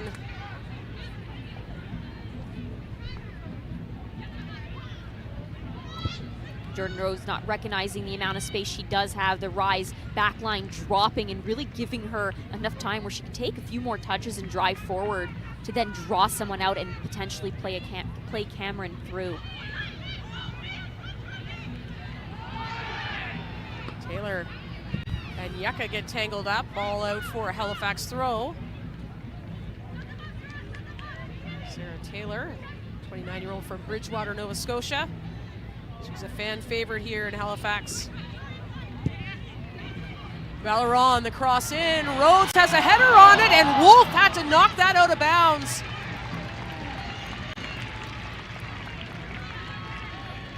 Looks like she might have picked up a little bit of a black eye as well. This is a great delivery into the box from Valeron, and Jordan Rhodes gets up and she redirects that towards frame. She does test Wolf, who has no choice but to get on that. So Cowart being checked out, and Rhodes, if we saw the other side of her. There it is. She's got a little bit of something underneath that eye.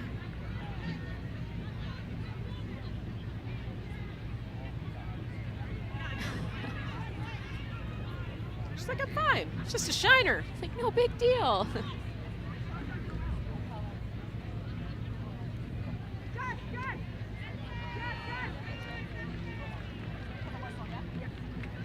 Taylor across to the other side this time. Will take this with her left foot. In swing, punched away by Wolf.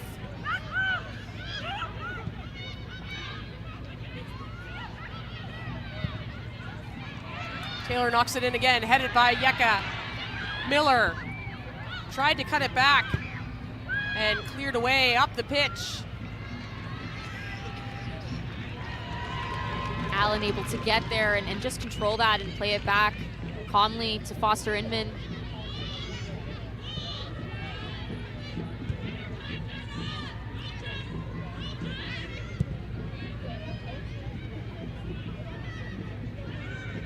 Tumeth keeps that alive.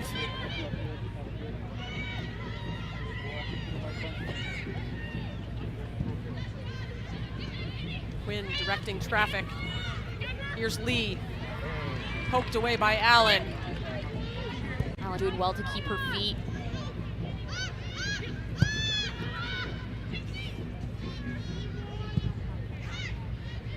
Coward chips the ball in, skips by Bouts. It's not a bad idea to get that ball back into the box, and we've seen Jessica Coward deliver quite a few balls last season, Signa, that did end in some goals and some dangerous opportunities in the box. So I don't hate that idea to try to get that ball into a more dangerous area.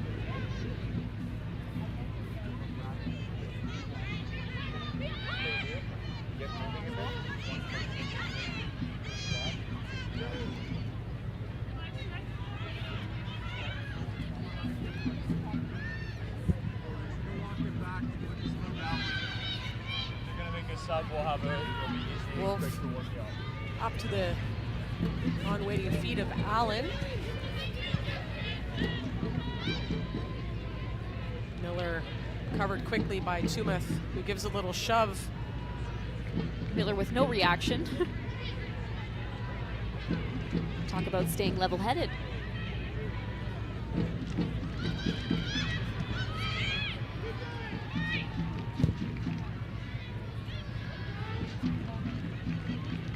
Wolf looking up for Bouts to Wickers.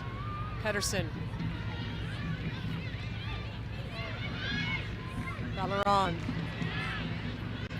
Little shimmy shake and got a tackle there at the same time. Reyes got a piece of the boot of Valeron. It sounds like such a simple thing, having your foot stepped on, but my goodness, does it hurt? And you can see it in Valeron's face. She tries to continue on, but does ultimately end up playing victim to that foot stomp.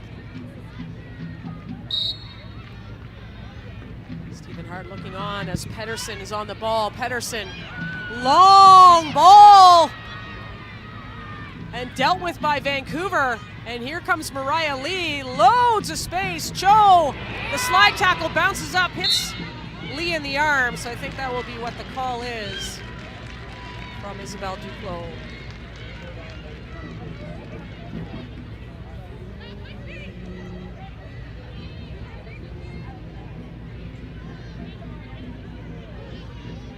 Definitely appear to be right, Signa, that handball call on Lee. It's a well-timed tackle from Cho as well. She comes all the way across, recovers well, and then well-timed that tackle. Sorry, I got distracted by what we were seeing. Lee, Quinn into open space. Quinn trying to lay the ball through. Valeron tracked back on the inside, and Cameron will go the other way. Ponte in pursuit.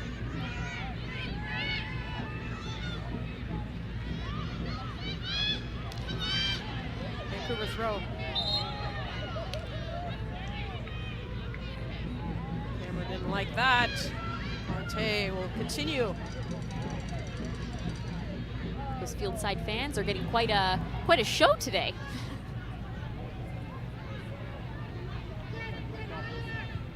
Premium seats, premium action.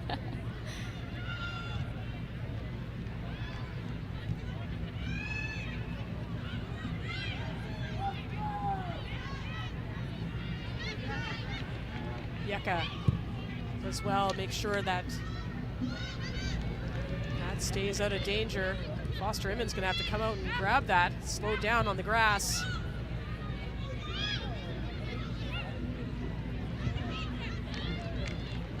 And Cho just gets the throw in. Cho So-hyun, 37-year-old who brought in a lot of leadership and played in big environments like Tottenham and the WSL and the W Championship at Birmingham City. You can see that experience in the way she plays and in the way she sees the game.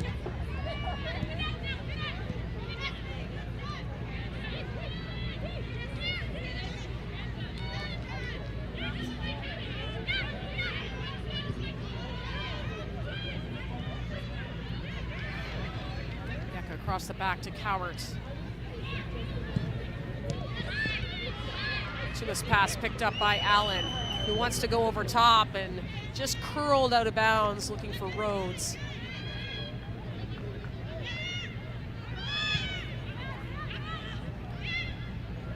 "20 minutes left to play. 2-1 game for the Rise over the Tides.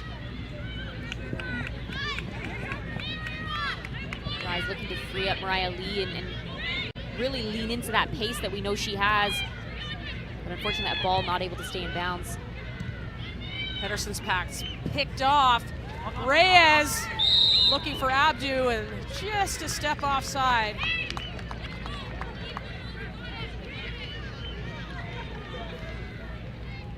Some good build from the middle of the park to find Abdu, who's breaking that line. Just a little bit overly eager from her. She's not able to time her run, and she does end up, as you said, being a step offside.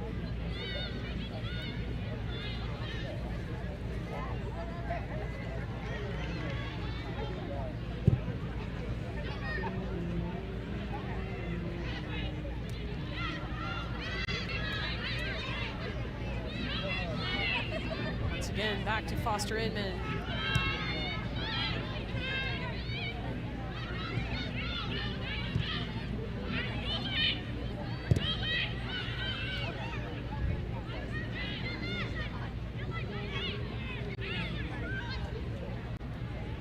Allen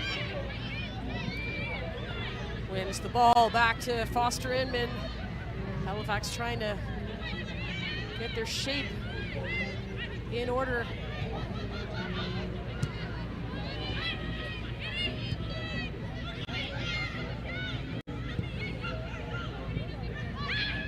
We're seeing a more aggressive approach from this Vancouver Rise side, applying that pressure instead of just sitting back and allowing Halifax to have the time to build out of the back.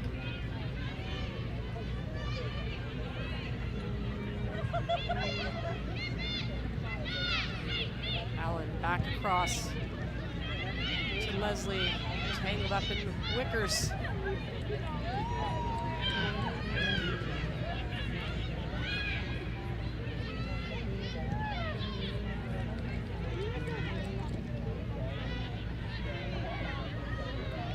Throw in on the far side.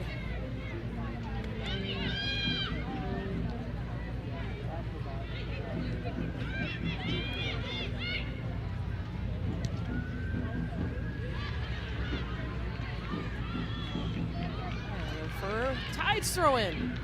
Go back and forth here.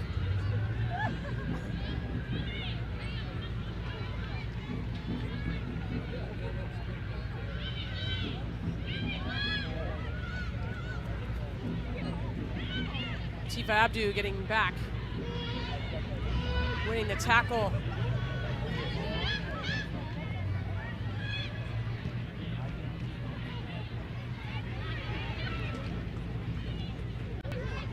He converged on by a few Tides players. The Rise taking control from the back. Mariah Lee driving into that space. Loads of space, broken up by Allen. Tumeth, the cross.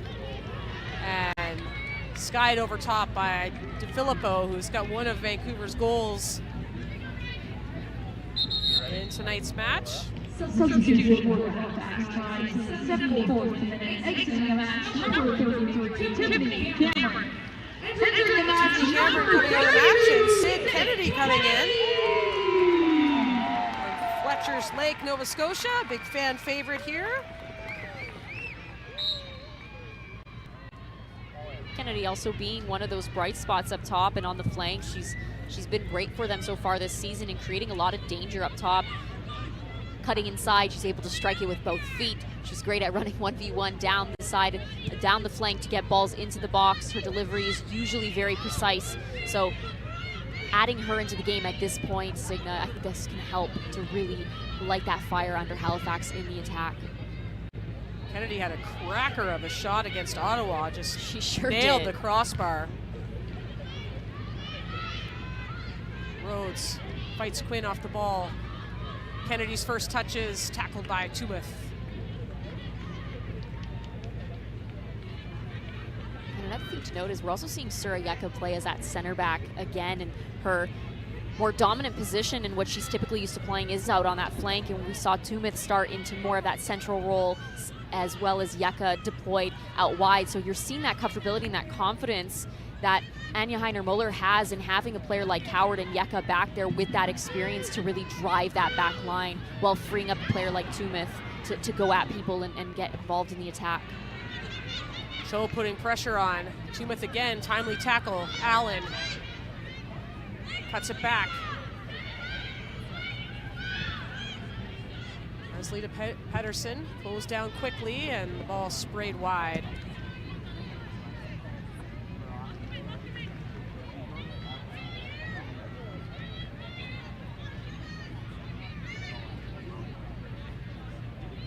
Stephen Hart's team must be pleased in terms of chances created this season, having the edge over a team like the Ottawa Rapid, who are looking very strong as of late.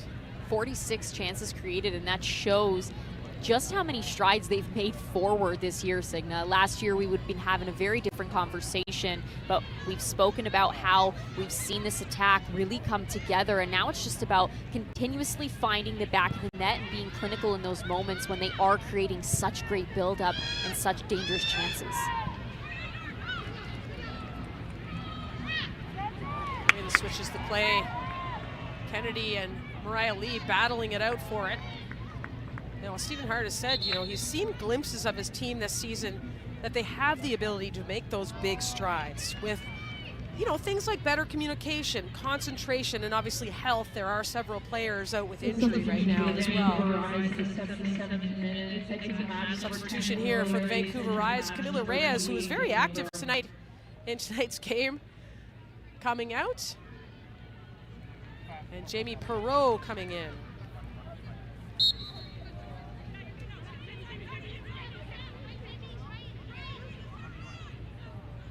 Perreault played 12 minutes last week in her NSL debut against Ottawa.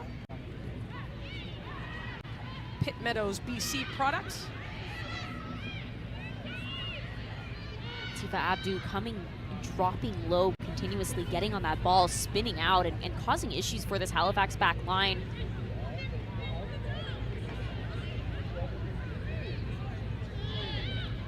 Leaving the ball for Tumeth. Kennedy manages to get a hold of that. And just Perreault off the ball, earns the foul. Just over 10 minutes to go.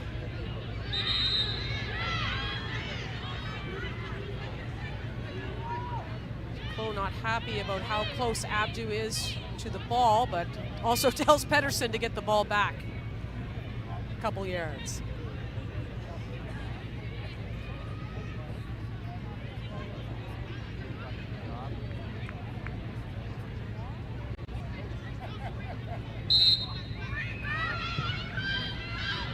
Pedersen across to Allen. Allen, the left foot over top. Is that dangerous? Wolf commanding her box. And players down. Wolf took command of that box and in some discomfort here, but prevented a scoring opportunity for the Tides. And Valerons get grass all over.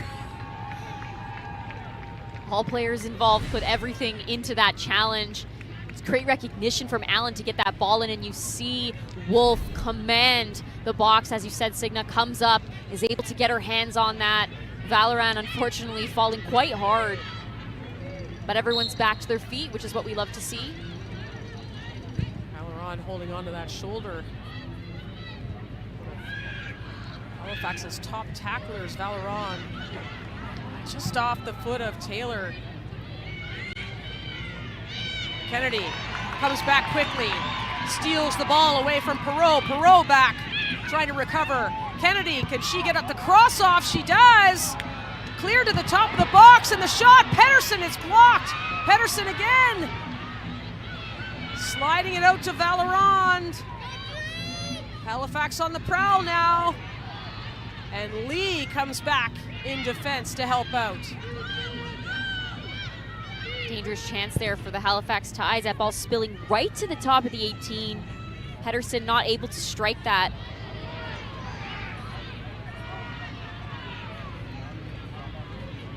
Throw goes the way of Vancouver. Addie Wicker's not happy about that. One of the players that Stephen Hart has been most impressed with this season has been Addie Wickers.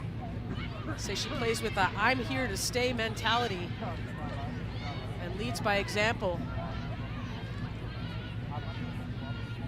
Especially in a line, in a back line where we've seen quite a few new faces and them really trying to get to know each other. Wickers has been the one to help lead that. Kennedy trying to get by Tumeth, does earn the corner kick here. It's a corner kick.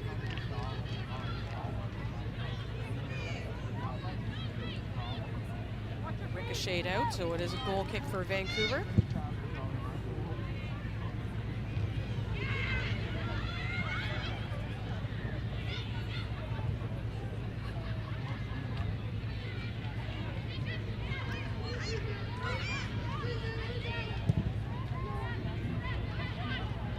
Teams dueling for the ball, goes off of Allen.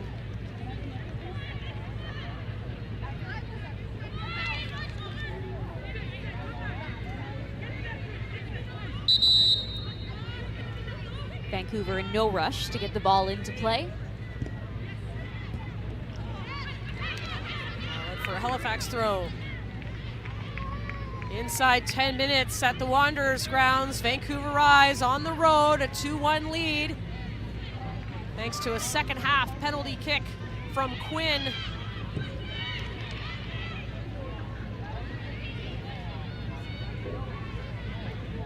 The Rise looking for their first victory of the season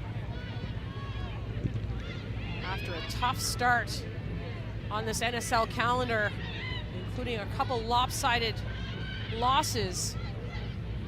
But this is a team that showed a lot of resilience last season, finishing, well, part of the year they were out of the playoff picture altogether, and of course winning the championship. So it shows you what kind of team this Vancouver Rise is. It's about overcoming those low moments together. That's something that helps to bring you guys together and continue forward and to just be that much better. Rhodes looking for an opportunity forward. Quinn back to Wolf.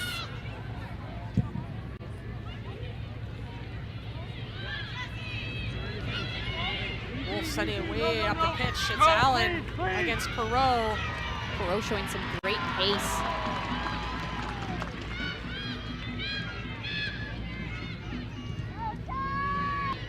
Quinn. Can they have a strike? Passes it off. Valoran moving forward. Chips over top, was looking for Rhodes. Is Rhodes onside? No. Just a hair offside. It's a great idea. That transitional play is something that Vancouver struggles with. It's something that Hunter Muller brought up to us. They don't love those transitional plays, but Rhodes getting a little bit too excited. She continues her run and is a step offside by the time that ball is kicked from Valoran. Great recognition for her to play that ball over top, and it was perfectly weighted as well. Miller takes advantage of a turnover. Plays it in. Unfortunately, Rhodes is offside as well, so Amanda Kwan, the assistant referee, right there to put that flag up. We have a substitution coming up for the Halifax Tides. It'll be Sarah Taylor leaving the pitch. And Naya Cardoza coming into the match. Exiting the match, number 14, Sarah Taylor. Entering the match, number 2, Naya Cardoza. Naya Cardoza had played every minute of every game.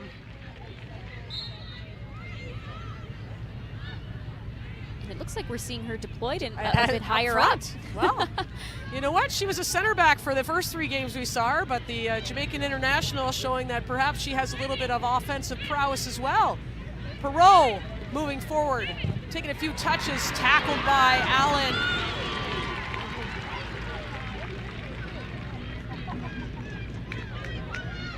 And Allen has been somebody that has made multiple big tackles this game. Obviously, one of them ending in that PK, but I think that overall her ability in those 1v1 tackles, she's been very good. She times her tackles well, she keeps her footing, and she has the pace to stick with almost anyone. So she has done well on the day, Signa. Corner kick here. 5 minutes to play, a 2-1 Vancouver lead. Looking for more, Foster Inman punches that away. So Ponte will go back to the corner flag. See another look at it. Ponte puts this ball, doesn't give Foster Inman much choice but to come out and get her gloves on that. She ends up punching it away, but another corner kick. Again, driven in. And off the head of DeFilippo. Foster Inman said, let's get up the pitch. 5 minutes plus added time at the Wanderers grounds. High looping kick. Rhodes gets it to Pedersen.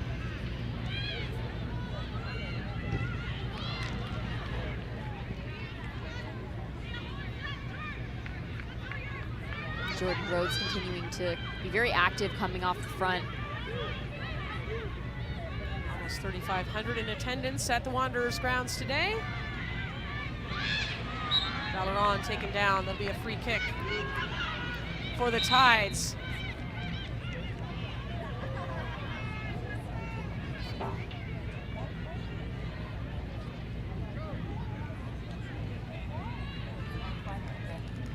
Foster Inman providing direction in the back. Pedersen on the ball. We've seen a few of her last deliveries. They have been great, they have been accurate. So can they get something off of this?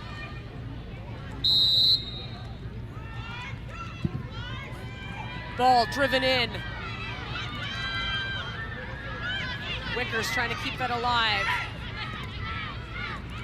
Couldn't get it by Tumeth, and out for a throw.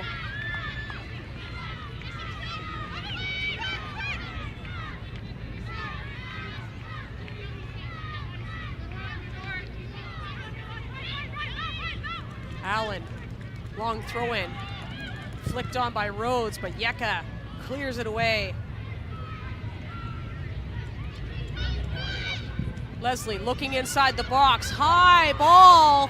Wolf has got the size, got the hands, and prevents anything from happening there. We haven't seen Wolf have to come out too much, Signa, and be tested all that much. But when she has, she's done really well. Rhodes has Kennedy. Kennedy, the shot! Oh, it just goes over the foot of Naya Cardoza. Just over the foot. Cardoza was on the doorstep. Sydney Kennedy and what she can do when she goes forward and she drives end line and she gets that ball across. It was so close.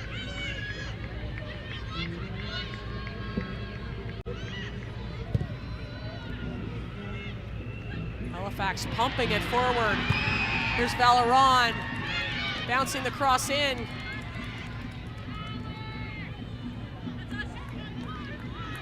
Some good back pressure there from Rhodes. Allen. long throw in. Cardoza heads it down.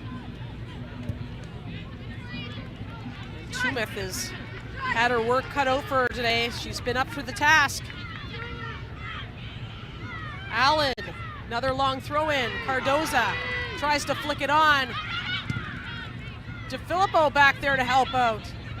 Seeing the numbers that the Rise has in the box, they know how dangerous the Tides can be when they're in and around this 18, trying to wind down that clock. Another long throw. And off of Rhodes, out for another throw in.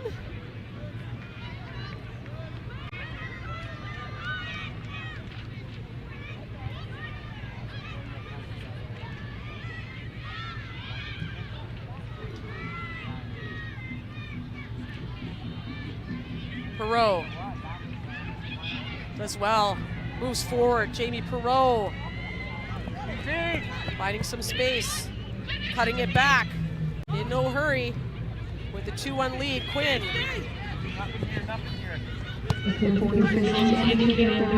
3 minutes of added time. 3 minutes of added time. Is that enough time for the Halifax Tides to find? I mean, let's just look back at that. Rhodes gets that ball to Sid Kennedy, who's driving forward, and she drives that ball straight across the 6. Cardoza not able to get her foot on it, but she slides and puts everything she has trying to get there in time. They're definitely going to be watching that one back and kicking themselves, Signa. It was one of those ones where you say, there it is, and the Rise have the edge right now, trying to hold on to this 2-1 lead. Looking for that first win of the season.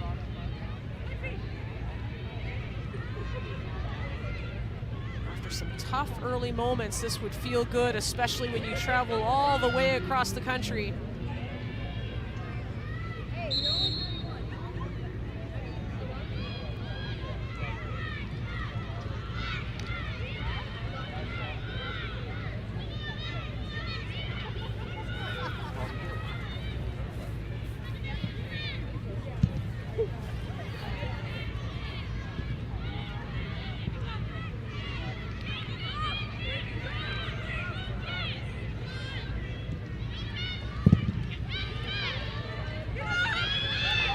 To Foster Inman. Halfway through added time, she'll launch that up the pitch. Header over top, Yucca. Handles it as far as Pedersen.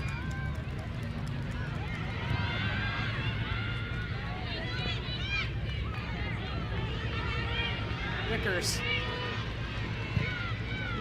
Again, Halifax pushing those numbers forward. Off of Valeron. Valeron, the cross in, it's way over top, but gets to Kennedy, cuts it back. And Allen, is this a chance? Pedersen!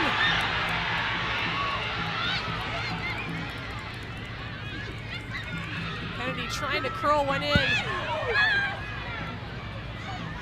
And out for a throw. The Tides finding so much success with that ball and that direct play over top to get the ball back into the box. Keeps dropping to their feet off the clearances, but just not able to connect with it to get a shot off to really test Wolf.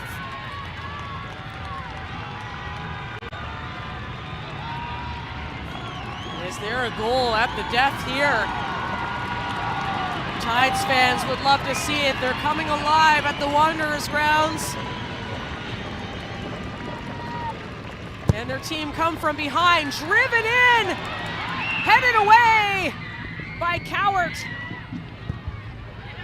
And this is one last opportunity. Can they make something of this? Allen lets it run across. And it won't be enough today. It's the Vancouver Rise, their first win on the season. 2-1. Thanks to a penalty spot kick by Quinn, the team's captain, coming through in a clutch. And they held off a charging Tides team in these final minutes. Nobody likes to lose to a PK, Signa. It's the most frustrating way. nonetheless, that was a great performance from the Halifax Tide, specifically in those last few minutes, as you just mentioned. They did need to be more clinical. The creation was there, but can they be clinical and consistent from that first minute to the 90th? There were times where the Vancouver Rise really took over control when they had possession, and ultimately they were able to find the back of the net twice, which ends up leading them on top.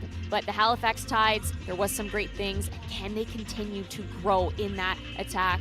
You also love to see some reunions. Oh, yes. Good friends and old teammates all around in this Northern Super League. Look at our final statistics here. Very even, obviously, the total shots, but not enough in terms of on target for the Halifax Tides. They're creating, but you got to challenge the goalkeeper, and Jessica Wolf was owning her box today as well. She absolutely was. So Vancouver, some tough moments in the early going in this season, giving up 11 goals through 3 games, 3 losses, and today, Anya Heiner-Muller's team on top with a 2-1 victory, and they move up in the standings as well. It's still the Montreal Roses on top, unbeaten so far, but Vancouver feeling pretty good to get that 3 points on the road.